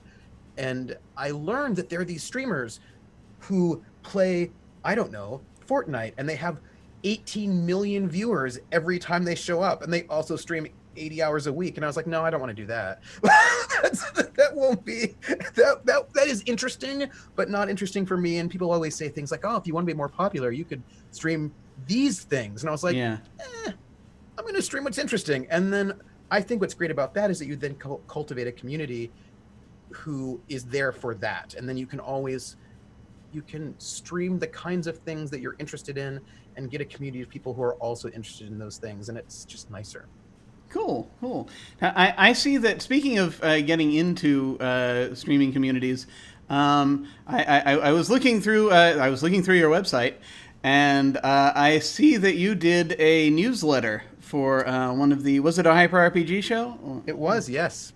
It was for their Shadowrun game? Yes. Would you like to talk about it a little bit? Sure. So, you know how some people are, there are different types of gamers out there. And I have always been a sort of a character-driven simulationist gamer, whereas I'm really interested in the world itself and how people interact in that world. And one of the things I've always loved to do as a GM is, depending on the setting, is create newspaper stories. Because I like to, rather than having a set plot that I do, I tend to have a world, and there are people in the world who have plots they have going on, but who knows what will happen. And I really like to have a world where the players impact the world, both in small and large ways. And I always wondered, well, how do I how do I let the players know in an organic way the ways in which they're impacting the world? And having a newspaper was one of those ways that I would do it, where I would sort of come out with a newspaper every couple of sessions that would sort of mark in these small and subtle ways the ways in which they've impacted the world, as well as have plot hooks. And so for this game, which I loved, I thought, well, what could I do? And what I decided to do was to create a reporter character who was in the world that the show was set in. And I thought, okay, here's a person. The challenge for myself is to write stories based on only what was happening in the public of that game. So any kind of conversations happening behind closed doors, a reporter would never know about. But if there's a firefight downtown on the freeway, a reporter would know about that. And then sort of writing these stories that would sort of inform the community that grown up, because there was a bit of a metagame in that particular RPG as well, where viewers could sort of do faction turns. And so I was reporting on the faction turns, and I was reporting on all the public things, and other people became really inspired, and they would also submit stories. And it was just this kind of neat sort of in-game world to show in some ways the ways in which the average person on the street might view Shadowrunners, PCs, and the ways in which that might impact regular folks. And that was really fun. And that was a big project in the end, to sort of put out a newspaper every week. But it was good. It was really good. That was great fun. And that was one of my first my personal big entrance as more than just a viewer for a streamed community. It's a very interesting thing, really, because it's just I think it just shows how early on we still are with this whole medium, that it can be that engaging. But I haven't heard of many streams doing something like that as of yet. Yeah. But it's very cool. It's very cool. And it's all about, I think, that's all about player investment, right? Yeah. Or viewer investment, and the different ways in which you can get viewer investment. And I think Hyper RPG does a lot, but a lot of the ways in which shows will generate viewer investment is through donations, but that's not the same thing as having viewers create things. Yeah. And how do you create a show that allows viewers to create things without negatively impacting the campaign? Yeah. Which can happen in all sorts of ways. I mean, I've seen shows where people are able to donate, and donate will get you things, but what that ends up doing is skewing.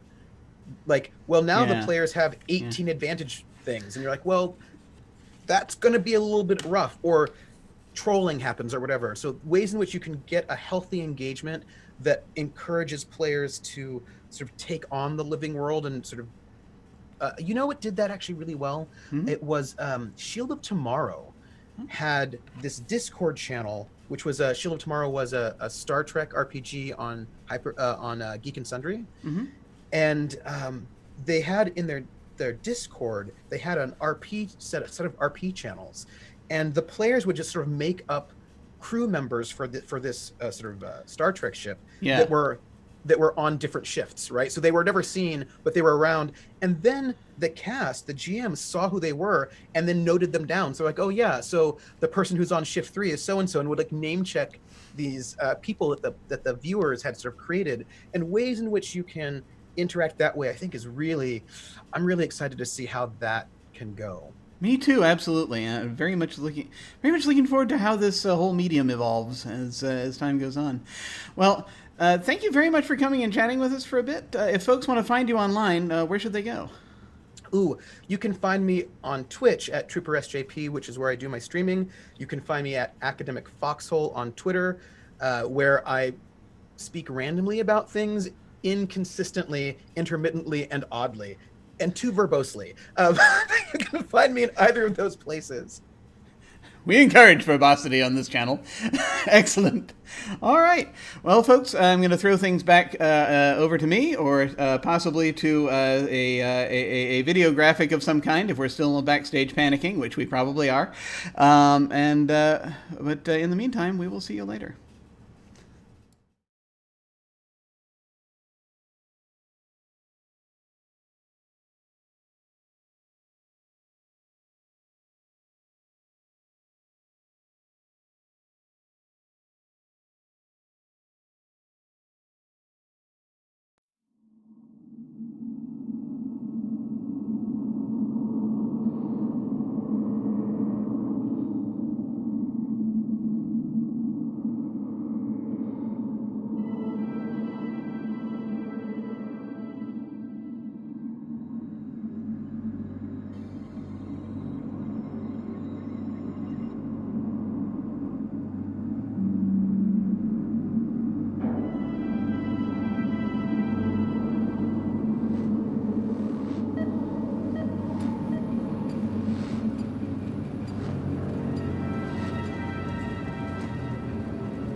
Hello, we have returned.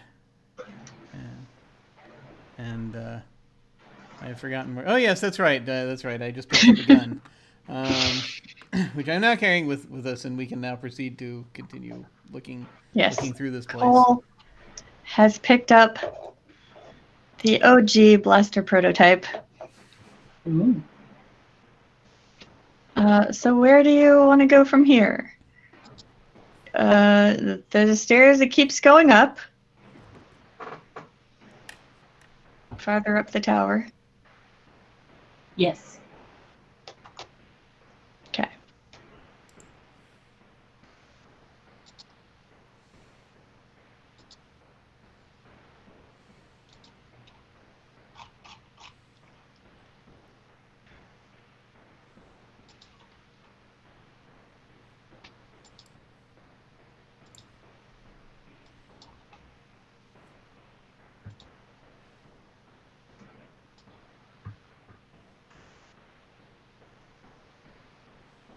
All right, so you go up the stairs, and this appears to be living quarters.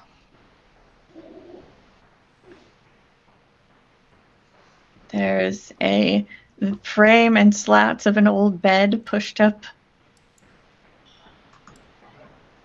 against the staircase, or between the staircase and the wall. And the staircase continues up from this landing, leading to yet another level of the tower. But under the window in this room sits a desk covered in debris. There is a bird perched next to the desk.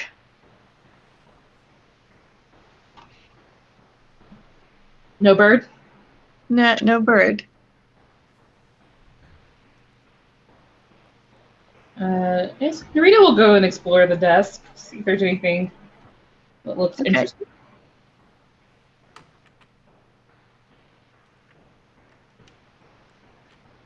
All right. The desk has, a little container of like writing implements. There's some notes and stuff, but nothing seems particularly important. However, if you wish to search the rest of the room, you can make an investigation check. Alrighty.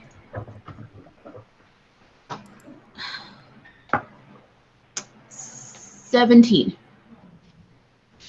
Okay.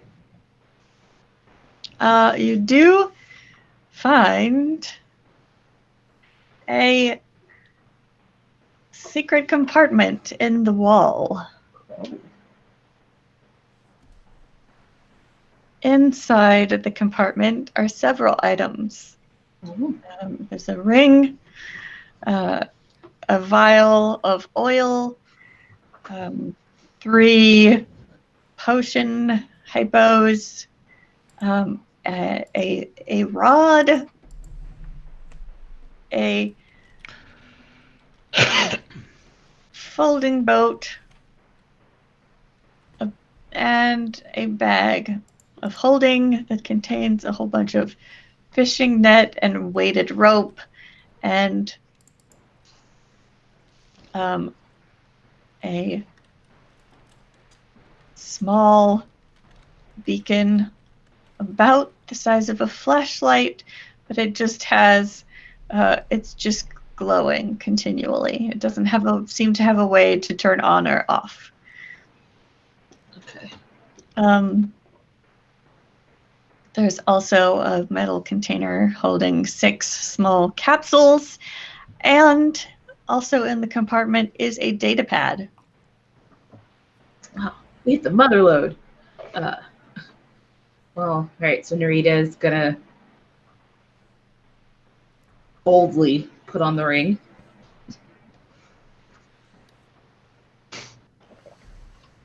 Okay.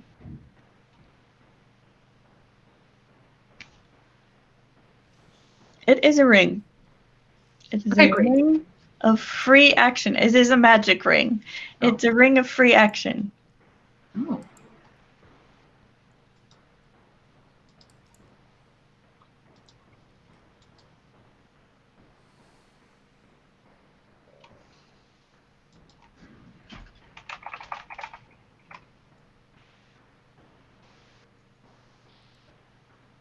While you are wearing this ring, difficult terrain does not hinder you. And it can, your speed cannot be reduced by magic, and you cannot be paralyzed or restrained. Okay, hold me back.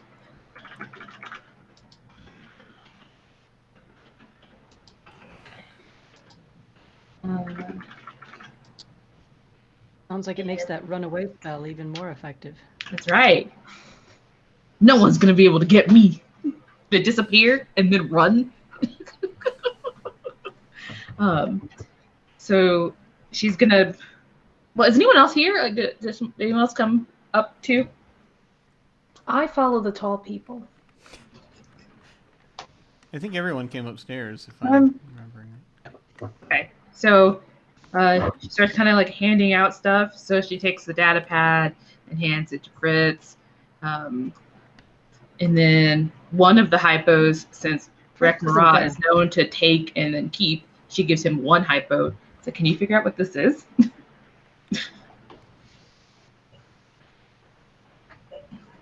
Is it empty? Is it full? It's full. No, he'll just give it a little shake. This is a potion of water breathing. Oh. Are there multiple ones? Yeah. Mm-hmm. She found 3 of them. She gave you 1. Looks at the other 3, and you're probably going to need this more than I will. Why would I need a potion of water breathing? The other 3 being. Oh, okay, yeah, they can have them. I was like, why would you say that to Narita? That doesn't make any sense. And then she kind of has like the capsules, and she's like not sure what these are. The 6 capsules.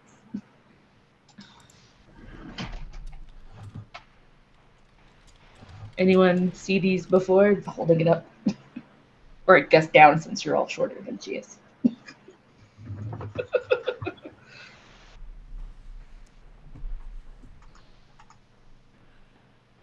Those are pressure capsules. So if you consume one, you can ignore the effects of swimming at depths greater than 100 feet. Those are way too big to swallow. Good news! It's a suppository. Okay, maybe only 2 people here, so Futurama. Sorry, I'll move on. We still love you. Somebody has to. All the signs are pointing towards we're going in that water, and I'm loving it. I'm sensing us. So when we head out, we can go fishing, and then we can maybe do a little swimming, and then we can do a little exploring under the water. Yay. So is it okay that I put one of the potions of water breathing in my inventory? Of course, yes. To the non-aquatic folk minus Rekmara. The ladies. Yes, you all can have the potion of water breathing. And I already forgot, so I've got the ring, the potions, got some capsules. Was there some vials of something else too? Yeah, there's a vial of oil of slipperiness. Oil of slipperiness. And what does one do with a vial of oil of slipperiness?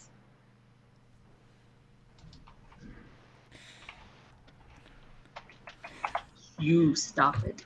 Oil of slipperiness. If you cover yourself with this oil, you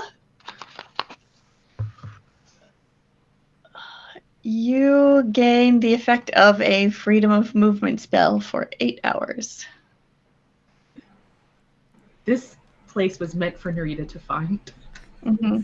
It does take 10 minutes to grease yourself up with it, but I want nothing more than Narita just walk around all slippery, just like lining up against stuff. All right. Well, she'll keep that, I guess. okay. We need a soundtrack for that one. Let's start looking at Benny Hill music to start. Well, I would assume that it would be useful for us to use it before we, go underwater. It seems pretty clear that people who operated this place were divers. Well, Narita's got the ring, so she doesn't need it. So if someone else wants to grease up, you can.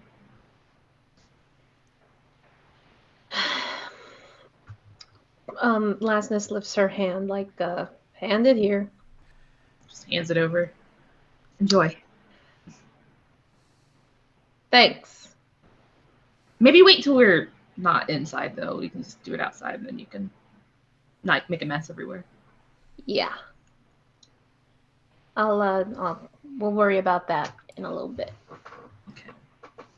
All right. Didn't you say there was also a rod in there, or am I imagining? Like a fishing rod? Yeah, it's an immovable rod. There are also fishing rods in the bag of holding, yes. Oh, You found somebody's hobby stash. gotcha. Wait, what is the staff of whatever you just said? I forgot already. A movie? An immovable rod. Yes, Yeah. yes. If you stick that somewhere and you click the button that turns it on, it does not move.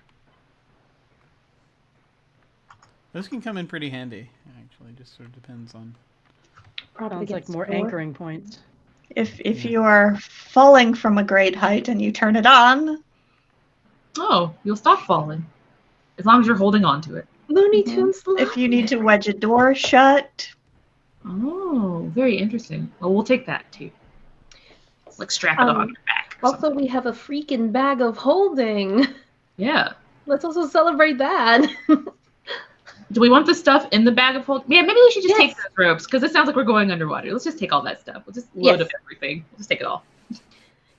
Also, it's a bag of holding. Is there anything else of value in the room that can go into said bag? let's see. Mary Poppins this place. Yeah, the rod's in there. Capsules are in there. Start shoving beds and other things. I No. mean, if you We're just want gonna to wreck take Mariah the and just furniture, shove you it could in try. But no, you've pretty much found everything. And you said you handed Fritz the data pad. Yes. Okay. Fritz, would you like to take a look at this data pad? Sure, Fritz will check it out. Okay. You power on the data pad, and this is the personal log of the Chief Science Officer, Olerin Archaeus. Oh.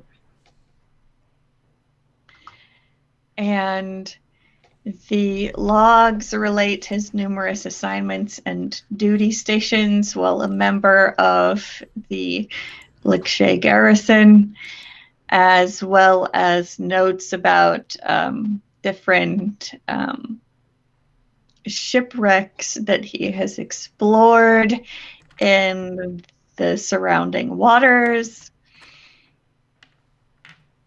The final entry on the list gives the location where he saw the infinite tomorrow go down.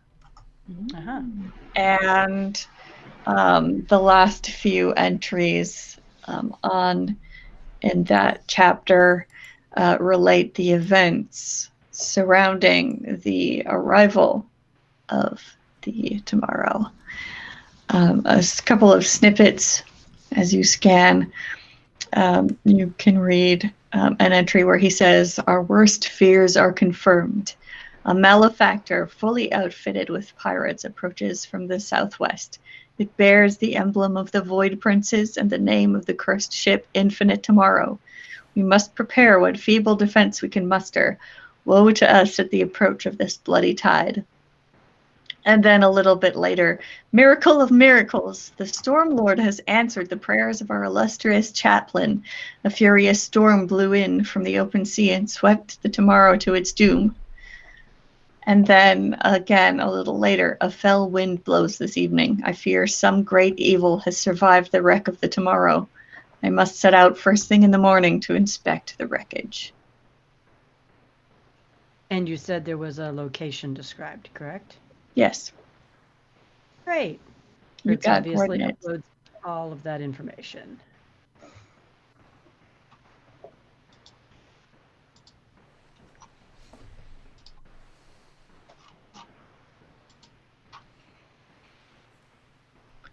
So, where would you like to go from here? More up. All right.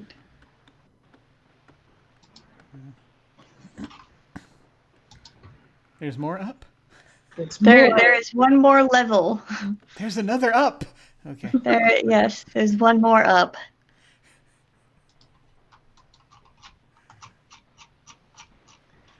And that will take you to the comm tower.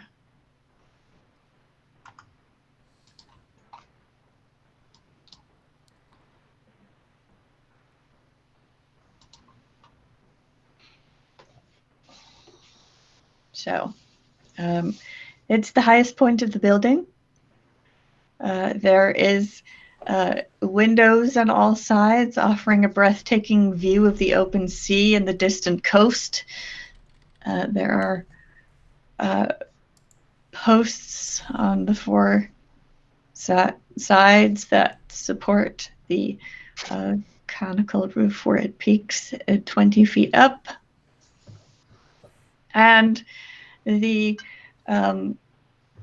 center of the room is what you techie folks, Fritz for sure, will recognize as an ether radio that starts at set into the floor and going up with its tower going up through the roof.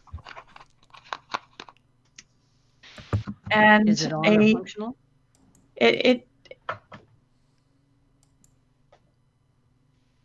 It's semi-functional, and you notice as you start taking a closer look that there is a humanoid figure with pointed ears and vertical slit pupils perched atop the framework of this ether radio. Kind of her tail is stretched out behind her for balance, and she's working on doing some repairs. Hey, there's someone alive here. Wait, I'm not there. Sorry.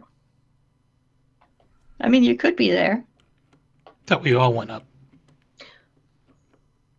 I do not rescind my previous statement. Unless you're, at the back of the party and you just don't know what's going on yet.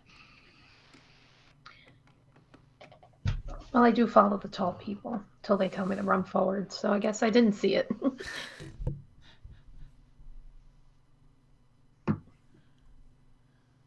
So, she notices you come up, and she kind of scrambles a little bit higher.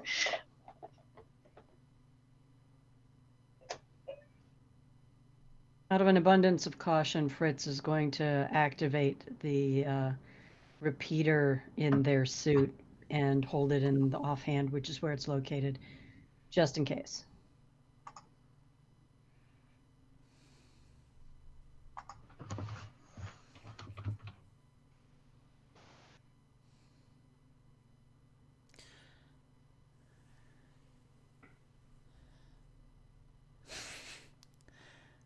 Hello? Who might you be?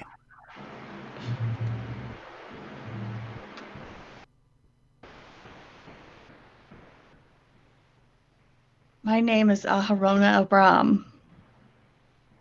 Friends call me bread and butter.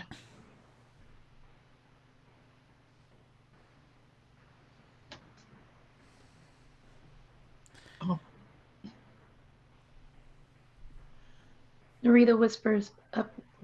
Lastness whispers to Narita. Does that mean that we call her bread and butter? So that You don't look like Void Princes. Is that who you were expecting?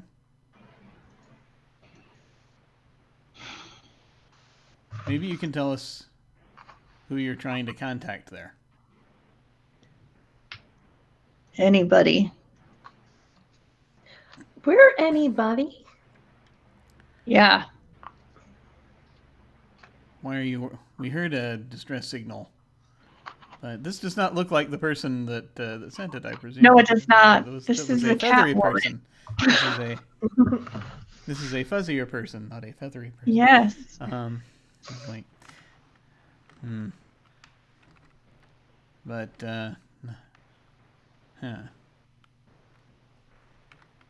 why are you worried about Void Princes, may I ask?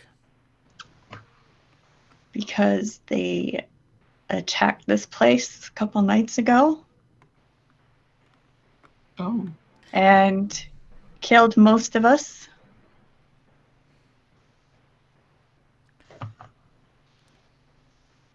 How many Void Princes were there? Sorry. Go ahead.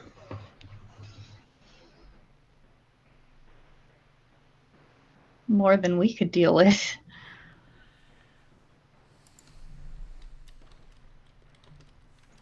Did the Void Princes get everything they wanted?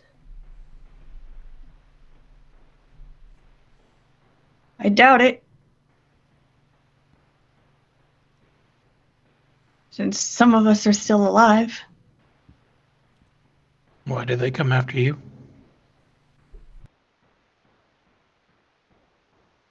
Why not? They just started killing and taking the bodies with them. Where did they go?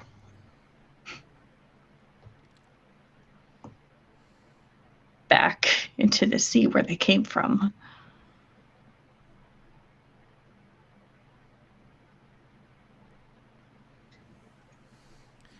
Did Fritz share the information on the in that data pad with us? Did they tell us what was in there?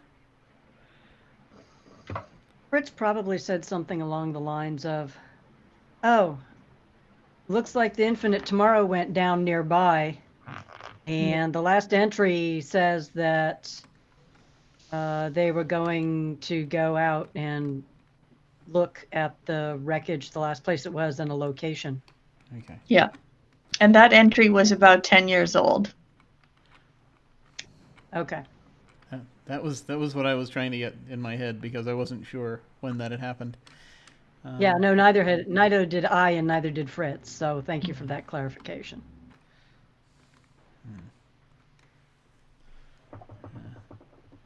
I think maybe we have an idea what they were here looking for. Possibly. So you saw them go into the ocean? Oh, yeah.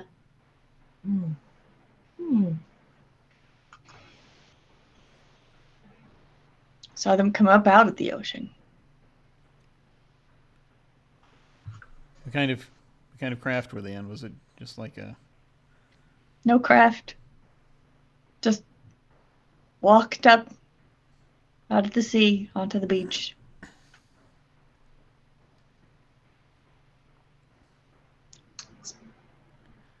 Wait, can I Can I clarify something?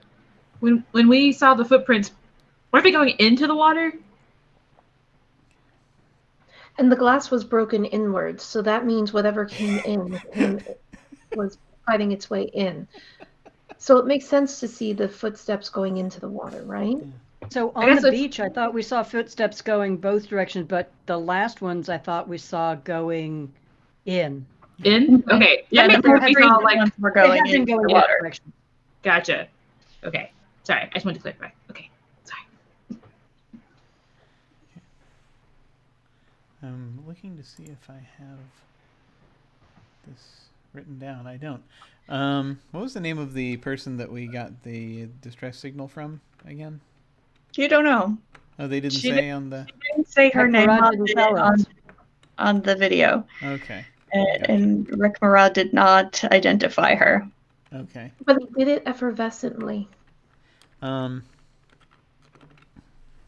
you have? I was so I will say to this individual, of the people that you had working here, did you have an Aviara working here with you? Yeah. I'm her bodyguard. Huh. I came up here to try to get that signal out. Looks like it worked. You came up here. Does that mean that there are others? She's down in the panic room with a couple of other people that were injured. Injuries. Where's the panic room? Below the kitchen. I can show you. Okay. All right. So she hops down from the tower. Fritz gives a quick once over to see if the tower is working well enough, or is the compulsion going to take over to finish fixing it? It looks like she has got it working reasonably well. It could probably use a little more work, but it's not like an immediate concern. Got it. So I can, yeah. It Fritz will be able to depends. sort of hang how on you- and not be stuck. Yeah, it depends how you think Fritz would react. Fritz is going to put it on the list of things that have to be fixed. Yeah. It's not actively sparking, correct? No, it is not. Okay, so then it goes lower on the list. We're about to go into the panic room, right? Can we ask Unum to monitor the surrounding area just in case anything comes back while we're in the middle of a steel box? Already on it. Yeah, Fritz It's is not like we're going to pipe up all and climb say, into the panic room. not taken care of. Yeah, there's probably not room for everyone, but I can show you where it is. As They a can small come person, out of you the don't worry panic room about and that. talk to us. They're injured. Are you feeling the need to panic? I mean, if you. No, I just want to help injured people and maybe, get them to safety before, we get blindsided while our butts are uncovered while we're helping them. Just tactics. I mean, this is almost like Stygian horrors. Probably means don't go in the panic room then. All right. So you follow bread and butter downstairs, all the way down through the kitchen into the pantry. She activates a hover pallet filled with a crate full of potatoes and shoves it out of the way from where it was sitting in front of a beverage replicator, and punches in a code.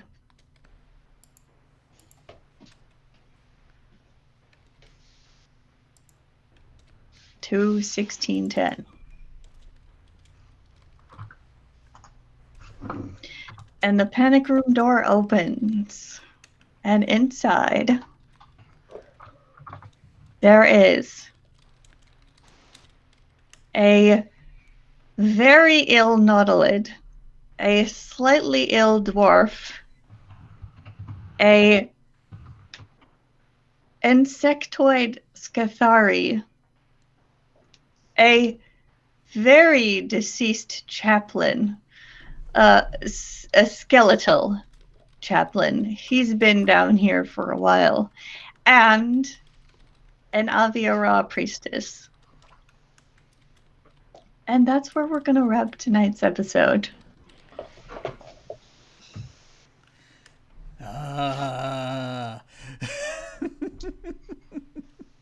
What a cliffhanger. Queen of cliffhangers. Excellent. Good. Well, this is very interesting. I'm very curious to see how this is gonna go. Excellent. Okay, so time then once again for us to get to our outros here, as we are wrapping up for this week. We'll go ahead and go around. Feel free to say any particular standout moments for you, and anywhere folks can find you, that sort of thing. You know the drill. And we shall start once again with our station master, Alyssa. Hey everybody, thanks for watching and thank you all for playing. My name is Alyssa. You can find me on Twitch and Twitter at Origami Shuriken. And the next time I will be streaming is Tuesday night at 6 p.m. Central, 7 p.m. Eastern for the second installment of The Fate of Saltmaw, in which we follow a newly formed group of detectives around the station, including our beloved Oceanus, played by Trooper SJP. And last time they picked up a job to try to protect a certain craftsperson from smugglers, and they were trying to figure out who might be the person on the VIP list who was going to try to steal the tech that Fritz invented to make ships go where there's no magic. And then there was an explosion. Oh dear. So if you missed it, you can watch the VOD on my Twitch channel and tune in a couple of days to find out what happens next. I've got to check that out. Yes. As for tonight's session, I'm so happy we finally got to this place with all of the stuff that has been hiding here for months. And yes, one of the rooms in the original material was just bricked in to use as an outhouse and a garbage heap. So you can try to guess which one it was.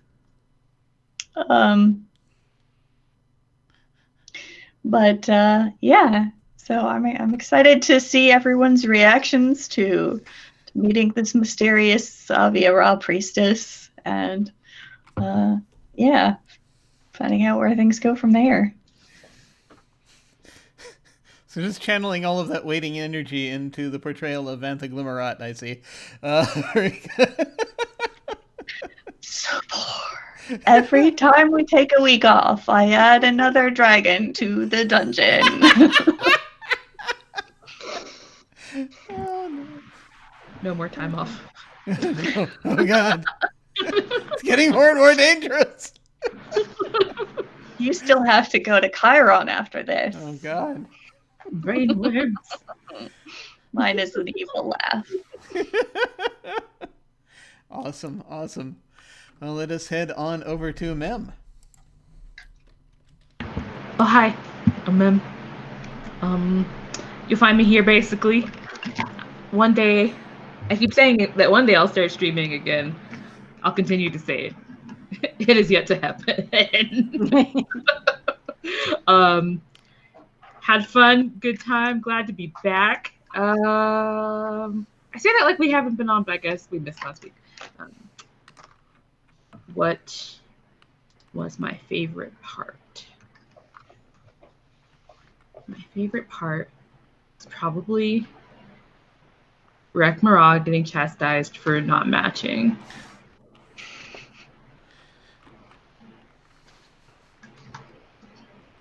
When you look good, you feel good.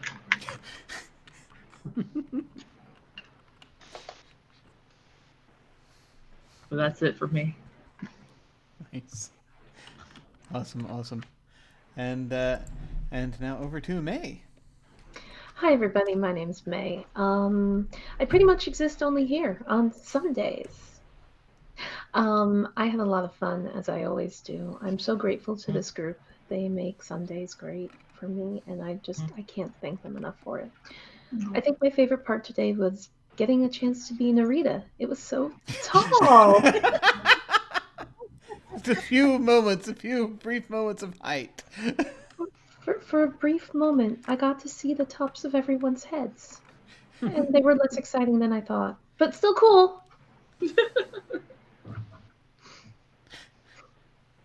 Thank you all. Yeah. They build it up so much. The idea that seeing the tops of someone's head is going to be great, and then when it happens, it's just like, that's it. That's all there is. Yeah. Probably more. And over to Cazimi. Hi, I'm Cazimi. I'm here. And pieces of my character Fritz are enjoying Alyssa's game. So I will be looking forward to seeing what the next installments of that particular run of things looks at. I don't exist other places, so this is the like May, I'm here on Sundays, and this is where I am, and this is the connection. Favorite moment was actually the 10 seconds after we closed curtain on today's scene, when a certain Avia Ra priestess looks up and says, of all the panic rooms and all the islands and all the planets of all the galaxy, he walks into mine. So waiting to see what that reunion's going to look like. Just hoping for the Casablanca of it all to come crashing in. And the usual suspects. Just going to call that out right now.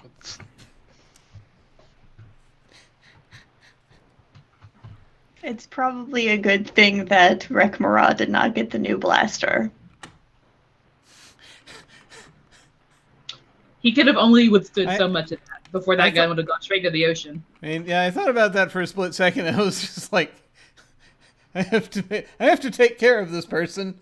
We have to be very careful that nothing happens to this person who is trapped in this gun. I have no fears of that. I mean, if the gun can't shoot at an innocent person, maybe putting it in Rek'Marag's hands is a great way to sort of neuter his ability to cause too much harm, you know? Well, I don't know.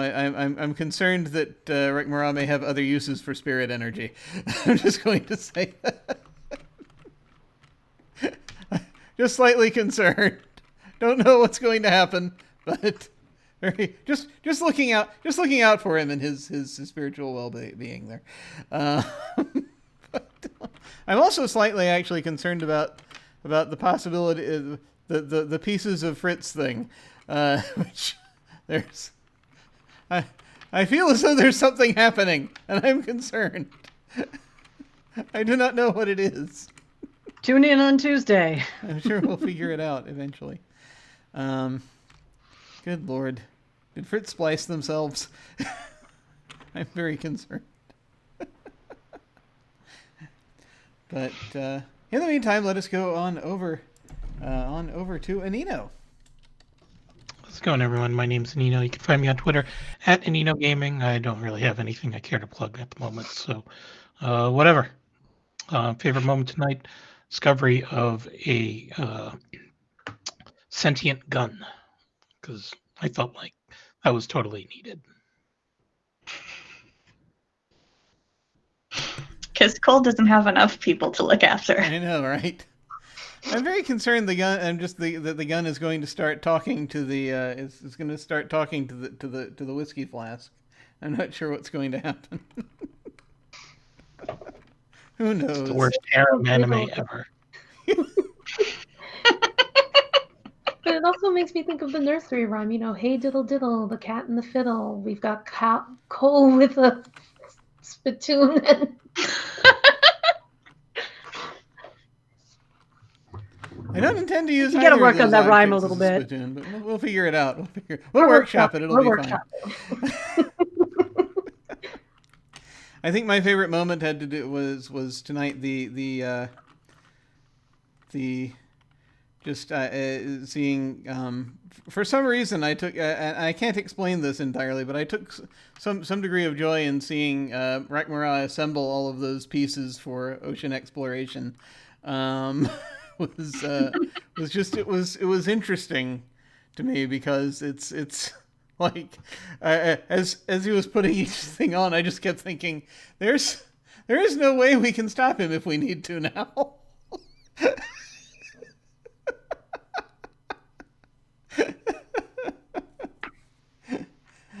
But serious, no, this I think will be very cool. It's going to be very cool to see what happens here. I shall once again bow my head in thanks to Jade Nebula for providing the senses of self that we have next to our own images. Once again, I'm Jim. You can find me here. I'm at OtherDoc on both Twitch and Twitter. My website is jimyesthatjim.com, where you can find my Geek Observation podcast and links to my various other podcasts, audio dramas, writings, and such. There are links down below to my various media. Things that are happening. So things are starting to happen a little bit. Gradually. So I am on a podcast that has episodes coming out again now. It's been a little while. Tabletop Garden has been on hiatus for a bit, but they have now more recently come out with I believe they just released the last episode of the Ego Driver campaign that we recorded a while back, a year or two ago. It's basically it uses Big Eyes Small Mouth. We are playing in sort of post-apocalyptic vehicle drivers, sort of in the vein of Fury Road, things like Fury Road and Death Race and things of that nature. So that was a lot of fun, and I'm glad that folks are getting to hear the whole thing now. So that's available. That is, I should probably at some point actually put that link in somewhere, because that would probably be helpful. It is going to come up in my history here. There it is, tabletop.garden. It's a weird one. That's because I wasn't sure exactly where it was, but I'll put that down there for anyone who wants to check that out. Also, of course, we have on Sundays this. There is, as always, life happens, and then when life happens, we take a little time off, but then we come back. I am reminded, as I'm sure everyone in the audience has painfully been reminded, if you've watched this whole thing, it's like, takes me a little while to remember how to stream during the beginning of each stream, and one says, one sometimes feels as though one should be asking, Jim, when are you going to start streaming again more regularly? And the answer is 1 week from Tuesday, because I am going to finally take a stab once again at running a streamed campaign. Very short campaign. This is a short campaign of Urban Shadows that we're going to be starting up here, it is the title of the campaign is Lex Talionis, and it is set in Rome, Italy. We will be doing our session 0 a week from this coming Tuesday, that is the 26th, and then we're going to get it rolling for a number of sessions. It'll go longer than a month. I have separated the short campaigns from the monthly models so that we don't have to worry about it as much. I'm still in the process of trying to get things back up and running again. There's a bunch of stuff that's happening. Some things are coming back. Some new things are going to be happening.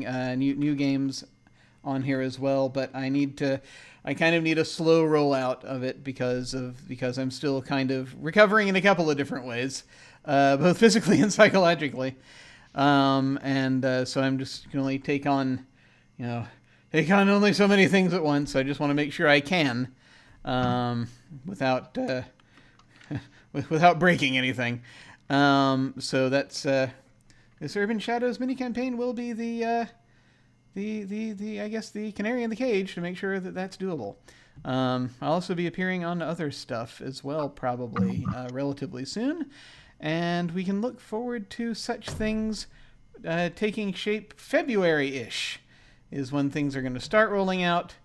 Then more things probably in March and April, if things will happen according to the timing that I'm thinking they're going to happen. So we shall. There shall be streaming once again. But in the meantime, let's see. Let's see. I will let folks know when there are signups for such things. But let me look over here and see what we have happening. There are many people out and about, so I'm just contemplating a potential raid targets here. Let's see. I see that. Let's see. Cobalt Press is doing a Southlands game, and also Manapot Studios is out there. They've got. They're doing apparently a new little a part 1 of something that I think is Invisible Sun. So we can go check that out. So feel free to hang on if you're so inclined and say hi to them with us. That will be when we hit the end card.